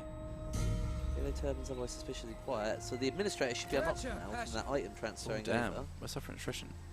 Low on military supplies. Yeah, back into town. I think what we're going to have to do here is get our military Just supplies over on back up. encampment there. So the encamp stance Giving us plus not 10 only military a supplies. defendable encampment inside the actual battle map, Yep. but giving us our military supplies. Yeah, Very so important to have military supplies when going on about. Yeah, even after taking a city. Yes. Still need some because, the because people won't like you. Not only that, if you look at faction support actually drops local military supplies as well. So basically, essentially the sort of law reason, I guess, behind faction support is that when you take over a town, we used to have it set up where public order would take a hit because you've just taken over. But essentially that's not really true to life, because it's more of the fact that, you know, they're just peasants, so anyone that's remaining in that town probably wouldn't actually have any reason to oppose you.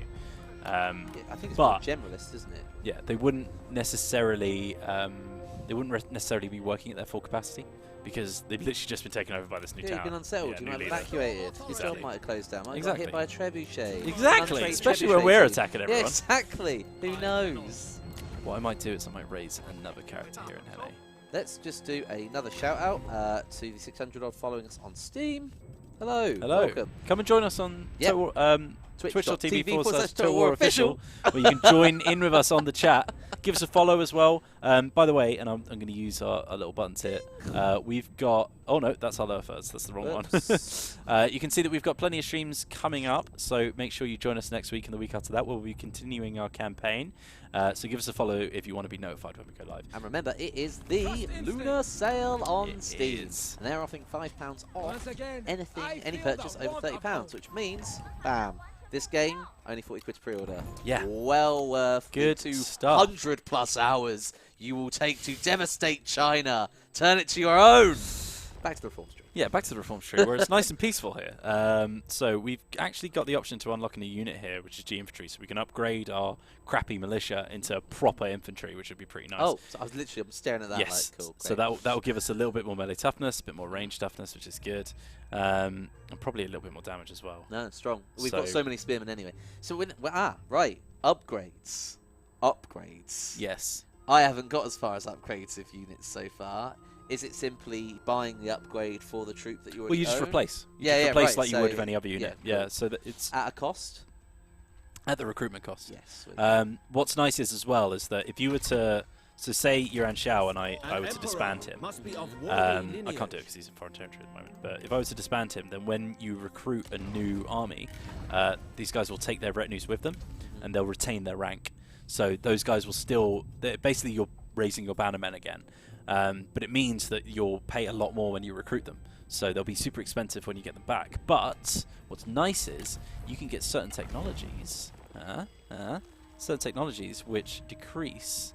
I think, for example, this one decrease redeployment costs. Redeployment costs, yeah. I think So attributes as well. yeah, you can technically move your units around for a bit cheaper, because they will be actually cheaper than they would have been when you first recruited them. I feel a little bit smart, a little bit clever, sneaky, a little bit clever. There's a lot of ways you could tackle 3K. We still need to choose a reform though. We keep growing. Yeah, I know. Just to see it happen. Oh, it's lovely. Do we want to Yes. grab these new G infantry? We could also grab income from all sources, which is nice. Another I mean, I administrative can make a poll, our first poll of the year if you want, or we can just crack We it. could get another trade agreement, Also useful. Got a which lot of would be food. really nice. Got a lot of stuff. Another trade agreement would be good. If we were to go to diplomacy and see how many people here have got available. Dong Zhou's got one, but we're not going to get one from him. The Han Empire have loads, but also not going to get one from them. Yeah. Would we sympathise with Zhenjiang? She's not necessarily against us. Oh, we can't trade with her? No one's got any trade agreements available yet, so I don't think we can go for those yet. So I'm going to grab those G Militia. Let's do it. People are starting to get a little hungry for our next battle as well. So I think we'll get these upgrades. We're coming up in. against this large town here, which has... it's only got a small garrison here, but I feel like one of these towns has a Han Empire force. Also, those yellow terms, if they weren't stuck in the river. These guys are a little bit scary. Let's end the turn and see what happens. By the way, I'm going to point out a few things for people who are about to play this game coming up in a month. It's a month till come out. So this little button here is investigate issues. This is going to reveal to you that, oh look, we've got 2 people here who have general skill points available, and it's going to give us high priority stuff in red and then low priority stuff in white. So for example, we can see that one of our armies has low military supplies. So that's really nice. The other one, and this one I think you might have touched on in your video. Yes, big time. Big time. Info overlay. The info overlay. There's a lot of things that have changed in Two Kingdoms, so you Yes. might be a bit confused at how they work. Give us a So, hover over one. hovering over this by pressing F1 will tell you how all of these things work, give you some more information, and they're contextual as well. So because we've opened up our character panel, we can get the information on that, which is really, really nice. And that's on every Yeah. single Diplomacy. screen. Hover that over. Someone has painstakingly Good gone stuff. through all of them. Yeah, you can see that Which is administrators, great. So people in any power. time, this Yeah. is a great reference point. Yeah. It might not be a big read. You might just need to reference something, but the word that you need to pay attention to is in bold. Yes. Skills, whatever, attribute, something. Very useful to know. Nice. Very useful to know. Great point out, actually. Where So, were we in this? Yuan Tan is my heir, so if I get anything that affects character, he's so happy, isn't he? happy. So happy. If we get this skill, for example, like I said, the redeployment cost will go down because he's Prime Minister, heir, or faction leader. Yep. So another thing that I touched on in my Let's Play is that these 3 positions at the top of your court define your faction and your specific bonuses. So Yuan Shao gives his own special bonuses, but you'll also be able to stack onto those with your heir and your Prime Minister. So Yuan Tan might not be in an army at the moment or anything like that, but we could get an available assignment, or we can get that redeployment cost as well, which is really nice. So I'm going to grab the redeployment cost just in case, which is really good. Lady Liu, my wife, has also got a skill, and I might go for... I might get that disciplined actually, get a bit more damage just in case we bring her into battle. So there we go. Nice. Nice. Nice. Yeah, make sure you follow so your name comes up on screen because Tom's just moved it for you. Now you can see it attached to a horse. So we've also got an available administrator position, as we said. So let's have a look at some of the things that we can get. So I think the one with the most bonuses is probably Yuan Shao. So this would make him happy until rank 4, which is good. We would also get plus 20% income from all sources, minus 100% corruption, more reserves, and more population growth, which is pretty good. So let's put him in that position, and then we choose a place to deploy him in. So we're currently making our most money out of E. Yeah. So I'm going to confirm that. We can make him the administrator of E. So administrators don't have to necessarily be in the place that they're administrating. So Yuan Shao is over here. But if I were to undeploy Yuan Shao, he would become a free member of the garrison, which is really nice. So you'd be able to see his retinue in the garrison, which is pretty cool. So if you make someone an administrator and they've got a pretty hefty garrison, maybe it's a bit expensive and you need to defend a settlement, they'll actually be there for free, which is really Great good. for any type of linchpin in a commandery to know that's happening. And obviously that assignment is happening over the top as well. Yeah, we can also see that if we give him certain accessories, for example, maybe I don't have any, but for example, you might have an accessory which increases effectiveness as an administrator as well, which is pretty good, so I think we can end our turn there. Ping Fairly Yuan. soon. I reckon those yellow turbans are amassing strength there. Them that lot 3 together, characters at once. That lot together. He's got an army in the city as well. That's no small battle to take on. But let's take Ping out. Destroy the traitors! Yeah, I reckon they've consolidated their forces here. But what I want to do, I want to take this salt mine. Salt mines are pretty good because they give you industrial income. You can see that the AI started building towards that, so increasing their industry income. There's a couple of things here which will increase the percentage-wise as well. I think industry is the hardest income to give percentage-wise. Commerce is quite easy to increase percentage-wise, but as you get into sort of later game buildings, so for example, you need to have town rank 4 here to get this artisan workshop. That will start increasing the industry, but it also does a big increase in commerce. So we can get some cash from there as well. So communal workshops might be a nice thing to grab. We've also got a spy position available. I've just noticed. Tempting. Ooh. Tempting. Can any of these guys spy for us? So these would be new recruits, so I'd have to grab someone else in because I don't think. Zhao Dong is willing to spy. A chancellor. But because he's in my court, he can't spy now because he holds a position in my council. So, where do we want to spy? Is our question. I mean, Gongzhen is now specifically an enemy. Yeah. Dong Zhou is always useful to know the strings he's pulling out of the Puppet Emperor. Is there anyone close to home that's useful to spy on? If not, anyone want to turn over? It depends. Long-term spying game, short-term spying game. I think Gongzhen for now. I think that's a smart move, right? No, bear in mind this guy's only rank 2, so you might not actually hire him. So if he does come back, then we can always send him to another faction. Prove his worth. Yeah, but he's just going to to start confirm moving out that now. we haven't got anyone that can directly spy for us, as it's shown by the grayed out eye position. So what we have done is given him a new character in his court to try and potentially allow him to take him on. Yeah. Sweet. Okay, so we've got Clay Rat, which is nice. A little bit of satisfaction. And Wenchu just ranked up after that sieging of the small town.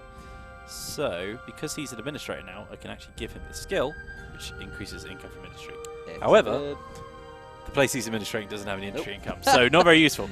But we could get 25% income from peasantry, which is very, very nice. And you can see our cash inflow should be increasing as he takes over. We're balancing out at 1,700, and we're holding on a lot more troops and men. Would that have these guys get their supplies back as well now? For the spearmen be available now? Yeah, so now that we've actually taken over this place, we can start replacing these guys. Right. So we can get our G infantry. So excellent. Actually, now that he's rank 3 as well, we've got the spear guards unlocked. So what's the difference between these two? So one is anti-cavalry with good missile defense because of a big old shield, where these guys are actually more of an all-rounder. Both have the same one formation available to them at the moment. Spear guard are a little bit slower, but they've got a lot more melee toughness, a lot more morale. But they're going to do less damage. So the G infantry have 20 more damage than the others. So what we'll do is, I think we'll actually. What are those guys as well? Oh, they are. These are my special warriors of V. Yeah. So what I'll do is I'll grab a mix of the two. I think. So we'll replace these guys with. Oh, running out of money though. It's all right. That's fine. We got one. Let's end our turn and get some income. We could always. We would be no threat to you. Hello, Kongrong. You devil. Food the people's income. eyebrow. He wants food. Actually, I was just going to suggest this. He wants food and an ancillary. Only for an aggression pact? Non-aggression pact 5.7. It's not that powerful. He reckons he's a bit tougher than us. He's rich in money. He's poor in food. We are rich in food and poor in money. That's why he's asking us for food. I mean, we could get rid of that non-aggression pact and just ask straight up for money. So we can get our upgrades. We could have got a trade agreement with him, actually, which would have been nice. Next reform, we could open up a second one. But for the moment... he wants to form a coalition. No, he really doesn't. When we get rid of the non-aggression pact and see if we can just ask for straight up funds, get all the spearmen paid for, I should say. How much money can we get a turn? Let's have a look. Ooh. So we could get 226 a turn for 4 food. We're making 20 right now. For 10 turns. What if we give them more food than that? Cool. We can easily afford that. 2 for 4. No, I don't think that's worth it. We withdraw it then. He's going to have a massive trade influence, though, isn't he? He is, yeah. It's always going to be excellent for him. We're gonna need to up our trade agreements, I reckon. Also address this yellow turban threat mounting on the other banks of the river. Interesting. Drill Master. Oh, nice. Yeah, so random events will happen for your characters as well, so they do cool things. So this general demands a high level of discipline from their troops to match their own. Each morning, their troops are woken for a 10 Li training run before breakfast. Any stragglers are penalized by having to do an extra Li the following day. So Wen Chu is actually going to get +1 starting rank for recruits in his army and experience per season for the next 5 turns, which is nice. So, which is pretty useful, to be honest, because we're getting instant recruits by replacing. So let's grab a couple of these Spear Guard, and then we'll get 2G infantry as well. Nice. So we was asked earlier about multiplayer usage. Obviously, we do the usual head-to-head and so on. And it was basically asking, can you still take over the enemy armies as usual? Give your opponent loads of crap? Yep. Yes, you can. Of course you can. Absolutely can. And can you give your own units to your mate if he's spectating, so you can both have a little bit of fun with them as well?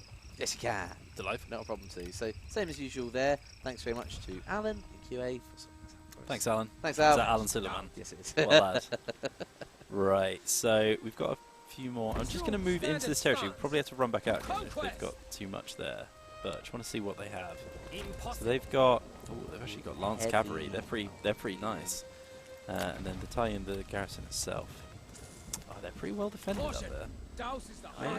Take it. I might go for that small town instead, because then we've actually got our... Oh, I just trespassed. That was stupid. Because then we've got a bit more of a border with Constantine. We can start moving into his territory as well. But we'll see. We'll see what happens. Yeah, I didn't mean to trespass there. That was dumb. And just recruiting the new units, but we'll take that salt mine soon, which should give us some industry income. No. These guys is what I'm worried about. No. I reckon they're about to cross the river, which is pretty nasty. But we'll see what happens. Dead like Medj. Just because it's called 3 Kingdoms doesn't mean you necessarily have to have everything be rotated around the number 3. So, Jordan. Ooh. Has declared war. Just even give him 1 ancillary. That is overly strong as a reaction. We had an aggression pact as well. The treacherous bastard. Cao Cao. Cao Cao. Cao Cao. You bastard. Yuan Shao, my friend. Yeah. Leader of the coalition. Yeah, great. Screw you. I'm breaking up the band as of right now. Oh, here they come. Okay. Oh, God, and we're taking attrition as well. Oh, God, this is bad. Where's right. the big army? So they've got a scholar. So a scholar excels at engaging enemy heroes. That's bad. Brilliant. And then they've also got a veteran who is susceptible to armor-piercing damage. Oh, God. And they've got Master Bowman, Horse Archers, good Archery Masters, Clubbers. Oh, they've got everything. We do have our garrison, which is pretty beat up still. Yeah, this is why I put this army here, because I was expecting them to cross the river. Well, I mean, if you pull this off, you'll course them. If you don't worry about it, it's fine. If we have to, we can pull Yuan Shao back. Bigged up the Yellow Turbans already, right? So it's fine. We'll see what happens. 700 versus 922 This is more than our struggle. Points out it is Heaven. So that's our fine. only option is victory. See it Our done. only option is victory. I mean, great. Yeah. Good. See it done. Excellent. Short campaign incoming. Says Dylan's strategy. No, that's when I'm playing. Yeah. Wheels has got past turn 5. We're already doing great. Wheels, my daughter wants you to grow a greater beard. It's not long enough. It's not long enough. My God. God. Right there. Jeez. Well, a good couple of inches going on there. No, Do you comb every morning as well? Maybe that would satisfy it. So here we are in our minor settlement, and this is looking lovely actually. This is one of our farmland minor settlements. That's actually cool. Yeah, it's beautiful. Ooh, a bit of wheel scarring there. So this has got quite a few interesting little narrow passageways. So they've got 3 unique units here. You can see they've got their gold border, and then they've also got some standard warriors. And this is our scholar, and the scholar was the one who was good engaging enemy heroes. Okay, so in that case, I think what we want to do. Let's get our cab over here. So what I'm going to do is I'm going to split my forces up. I'm just going to have my not my captain, but just my G militia are going to try and hold over here. There's a bunch of militia over there as well. My 35 saving militia. See what they can do, but we're going to try and focus down the character who's a little bit easier to kill. But yeah, we'll see. Way less ranged on this side as well. We're going to blob up on this side, so if we could focus our range, we have one. Yeah, we have one. You know, I'll be quiet actually, don't worry about it. You've got this handle, man. It's all you. All good, buddy. So he's got a passive buff, just Final Rush. That's good. That's not good, because that only occurs after the battle has already been decided. Great. So essentially, you can use him to snipe down enemy heroes who are trying to run away. Oh, actually, to be fair, that's quite cool. That is cool, but not useful right situation. now. Okay, so we've got 2 units of cab who are basically going to be our MVPs here.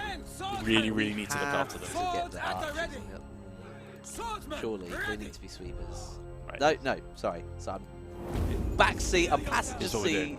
We're going to push out. Yeah, we're going to push out, try and get to him. Do that. These guys are just going to have to hold for as long as possible. But whilst we're pushing out, we're going to try and rush these guys. Siphon back round. Yes. Hopefully use our lack of, or our massive numbers, which we don't take. So, Comrade is being attacked. He's threat high.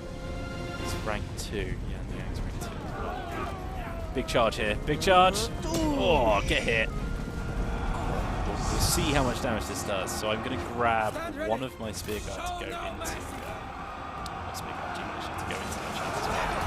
Try and get surrounded. My problem here is that these Saber Militia are super low on strength. Yeah, in color cab. Cab are going to be the big thing that we need to look at. I will crush you for this insult. Charges, then cycle charges. Do not relent. Actually. Here we go. That's Yeah, you're happy now, getting into the battle. This is going to be a good one to turn over, that's for sure. Yeah, so there you go. We don't have the Alliance colours on anymore, so Yuan Shao has that nice sort of burnt orange. Oh god. Heal one and let back charge. So it's there. Let's just let those guys go after that. Crash into the back of the warriors. Try and break them and wow, it's going to be our friend here, big time. Oh, big charge. Pull them out. They really didn't like that. They really didn't like that. Big time here. So we're actually winning that battle against the enemy heroes go, which is really good for us. Really good for us. They're charging to the back of these peasant spearmen. They're just peasants. So down. Haven't turned around, so we should get this charge. Didn't have much of a strong formation there. Yeah, they're routing as well. There, damn, that's it. That's the route. Let's go after that champ. Okay. That's pretty. Yeah, archers are firing in combat. Oh my god. Fair play for them. That's impressive. So I'm gonna bum rush Guan Hai here. You're whining. Oh, you're winning. Sorry.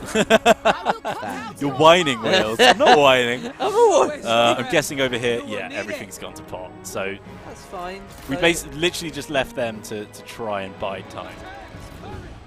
That's cool. Let's crash into the side of the Untitled warriors.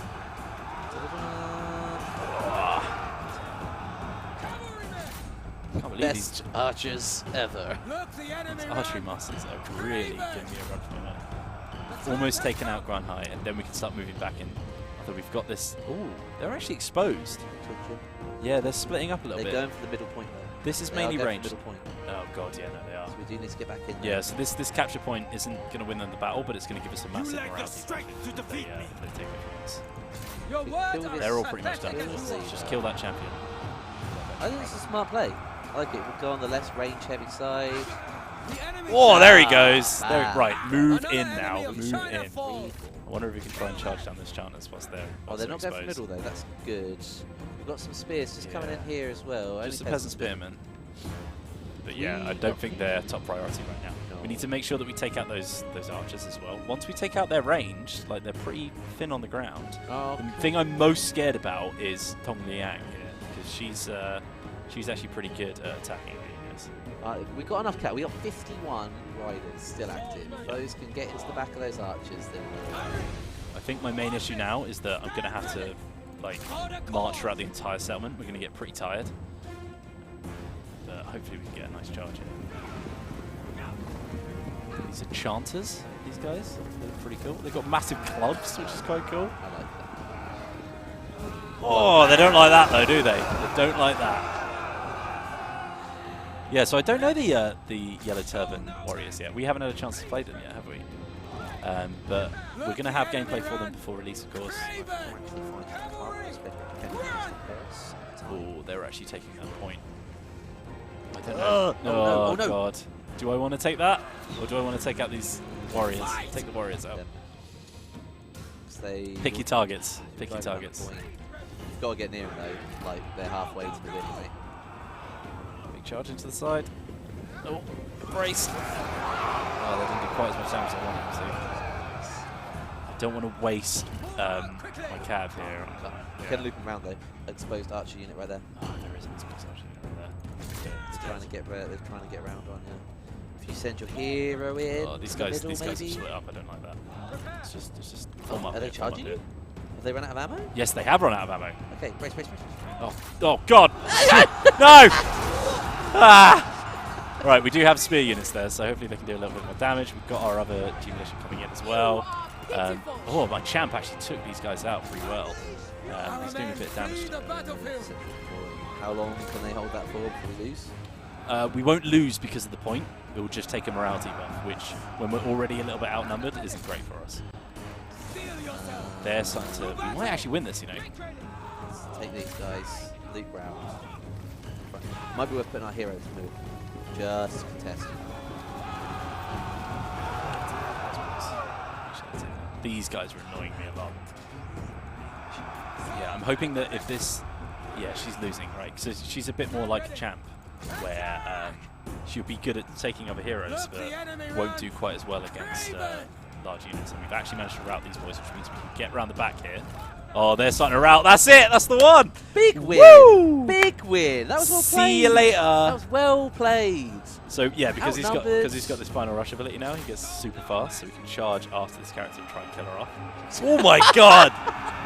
Look at that! Nyan. Love it.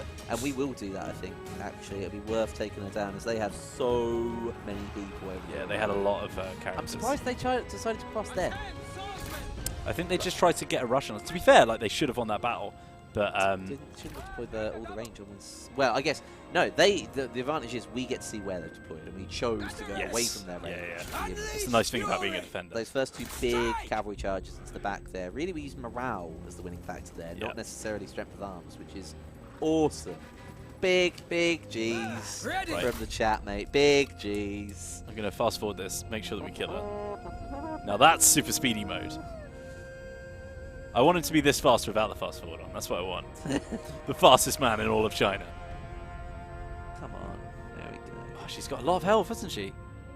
The enemy general is fallen. Get rid. They were no match. See you later, love. Excellent. Let's claim a victory. Excellent. Close victory. And off we trot. So those master archers, I mean the unit that did engage. 1,000 stat man. 88. Solid. They could have hit us a lot more there. Yep. We got a bit lucky. Hopefully that puts them into disarray a little bit. And we can take that salt mine and maybe come down the river and start taking it off. I'd really like to kill these yellow sevens off because they're just going to be a continuous thorn in our side. So they've had to replace this character now. Because when a character dies, you can replace him with another character in your faction, and they'll keep that retinue, which is quite nice. Our spy has been dispatched. Gongsun Zan's faction. Hopefully he picks him. Someone asked earlier. Yeah. Do characters have permadeath? And I think that is a romance mode, classic mode differentiation, isn't it? So there's two things that can happen to you after you get defeated in combat. You can either get wounded, or you can just get killed, right? So if you're just a standard character, like for example, if it's just like, you know, Lady Liu or whatever, if she were to die in combat, she would die because she didn't have any wounds. However, Yuan Shao here has resilience because he's a special character, which basically means that they can take a couple of hits before they go. So the big name characters will stick around a lot easier. So what about if one of our big name characters got captured after a battle and then the enemy chooses to execute him? If you get executed, you're dead. Straight up. You can't survive that. Also, if you die in a duel, which is a life or death situation, then you're dead because you died in the duel. I think that's all fair. Yeah. So, and obviously, in romance mode, characters can live a little bit longer than they can in records, and they'll also, I think you have less likelihood of having of wounds or lives, as someone put in chat. So yeah, romance mode will be a little bit more historically accurate. Time out. There are 5 seasons in the Chinese in this game. We go for a spring, summer, harvest, autumn, winter. That's right. Bam, there it is. Right, so I've taken this town now. So what we can do is I'll start moving my secondary army over here. I might have to try and take these guys out. They've got us again.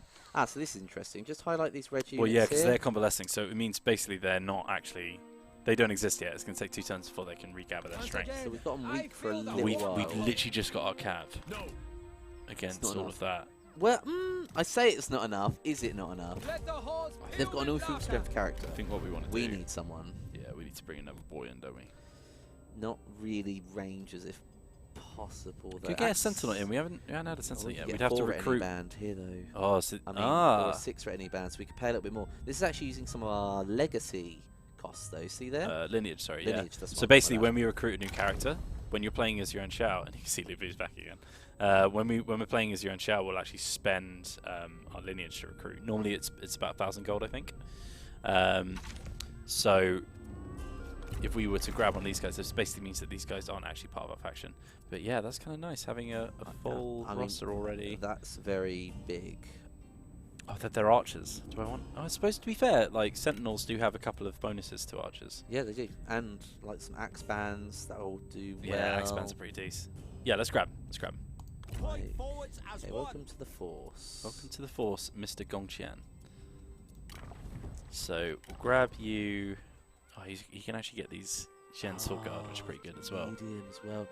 Could we, instead of convalescing them, could we take them out of his retinue and put I them think into his? I'd rather wait a turn and get a nice strength unit back, so that if this guy does come back at us, then we can at least have something in the town. To be fair, we just fended them off. There's no rush. We're all cool.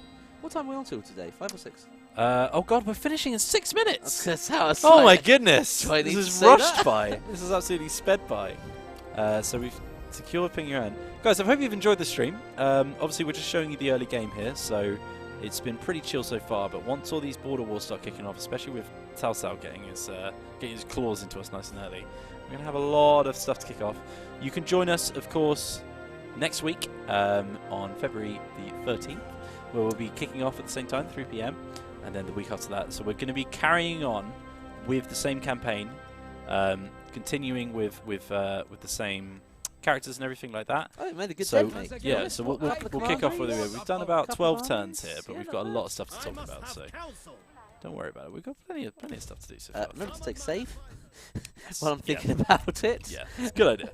We'll end the turn, and let's one more plug as well. Remember, it's the Steam Lunar sale right now. Yes. So if you want to grab this game for £5 off, then please do pre-order now. We're out March 7th, 2019. It's going to be excellent. We're very excited. Oh, and you're only going to be seeing more streaming content building up to that day. Some fun things in store. Do you want to shout out any tabletop as well? Yeah, we'll be back with Tabletop Tuesday next week, where we're playing Game of Thrones, the board game, which you still need to teach. We need to go we need to go and learn how to play the game. Sat there, right there, waiting for us. But yeah, tell her about it today. We've got plenty of streams coming up, and towards the end of the month, of course, we'll probably start looking at maybe even upping the streams to every single day as well. So make sure you pay attention to that. Fun stuff on social somehow. Yeah. Insta maybe. I can see Whitefang in chat is asking us to play Keyforge again, because it's what we played last night. If you've missed any of these streams, or if you want to, maybe you joined us halfway through this, head on over to Total War Live on YouTube, which is where we post all of our VODs, and we will see you then. We'll just kick back into full screen mode. Yeah. So thank you very much for watching. Pleasure. Rushed by. Absolutely sped by. To be fair, maybe we can do another turn. We still got 5 minutes. Let's do another turn. I don't want to. Bonus content already. Bonus turn. What? Bonus turn. What? Here we go. All right. Let's kick this off. We've got these boys back. Yeah, let's charge into the back of these boys before they reach across the river. Make sure they don't come back. One more turn. If there's anyone you want to see us play as well. Oh, we've actually captured a character. We can get an ancillary from him, play Rat, by executing him. So, nice little thing to finish up on. When we see when we see characters captured in battle, we're going to be able to have 3 options here. We can't employ him because he's a yellow turban, so he would never join a noble. Because he sort of stands against everything that we stand for. We've captured both characters, so we can actually execute both of these guys. Normally we'd see a penalty to the friends of them, but actually the only person that we need to worry about is this guy here who's a rival of Chengning. So we can just kill them both off. Goodbye, we don't have to worry about them at all. So you can see they'll get deleted now. They're gone. So the only force that Yellow Turbans have left is Yuan Shao himself. So we can move up after these Han Emperor dudes as well. Make sure they don't come at us. We can, get rid of those. Nice and easy. Nice and easy. Someone with cruel and savage in chat, murdering both of them. Ooh, see now, this guy that we've captured, we can actually employ into our services. He's only level 1. He's greedy, which is pretty bad because we're going to see a lot of treacherous nature from him. He's quite brilliant though, but will also increase his ambition to gain independence. But he's also cheerful, which will give a little bit of satisfaction. I'm not too keen on him. I'll vote release. Let's get some cash. Yeah. We'll just release him back to the faction, get some cash monies. So I think the point to be made is that we execute Yellow Turbans because there's nothing to be lost from executing them, whereas usually everyone else, there will be long-running consequences from that. So if we actually go to if we go to the Yellow Turbans and diplomacy now, oops, sorry, diplomacy. You can see. A waste of time. Oh no, we want Yuan Shao, don't we? Sorry. Oh, yeah, we can see as we hover over this, war atrocities against us. You can see we've got -69 from it because we murdered two of their characters. Atrocity. Atrocities. Not bad words coming out. Whereas we go to the Han Empire, we hover over it, we can see that released our generals is giving us +20 to relations as well. So by treating factions well in battle and showing how honourable you are, you can sort of heal the wounds that you have. Some buildings built, complete our mission, and classic of filial piety. You give us +10 satisfaction, +6 cunning, which is pretty nice. Might give that to I'm gonna give that to this guy here. So that's gonna increase his the amount of ammunition that he brings, and the military supplies for the army as well, which is really nice. Still got that guard. Oh, didn't I put that on? Yeah, that. There we go. So I wonder if we have any weapons. Oh, we do have. Oh, that's Yuan Shao, so that's fine. I'm just nattering now. Yuan Shao is leveled up as well, so we can get a new skill. So, redeployment cost, mighty knockback. We can get ignore forest penalty on our own retinue, so we can move through the trees faster. And we also get an increase of chance of avoiding the ambush. Also, 10 authority is pretty damn good. Enables night battles when commanding. Also useful. That's very good. I'm actually, night battles would be very useful. Let's grab that. Really like that skill. Time to look forward to next week, right? There we go. We've also got space to build something here in Ping Yuan. And as I said, we've got our brine spring here. Can give us prestige, income from industry. Let's give that an upgrade as well. Yeah, so like we'll leave it here. We'll do a save. Live saving. Yuan Shao campaign. There we go. Ladies and gentlemen, thank you very much for joining us. I have been Mr.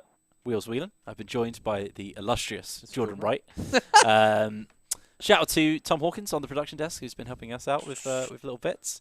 And we'll see you next week for some more Total War 3 Kingdoms gameplay. Same time, 3 PM on Wednesday, GMT. Just show you those again. So those are all the dates there. Make sure you join us next week. And, of course, we'll be back on Tuesday as well for Tabletop Tuesday, where we're playing Game of Thrones. Oh, us two will be back. Thrones. Yeah, the two of us. That's going to be heavy. That's going to be very, very fun. Excellent. I haven't screwed up a board game in ages. Good. It's about damn time, isn't it? Thank you very much for watching. We'll see you soon. And remember, see you soon.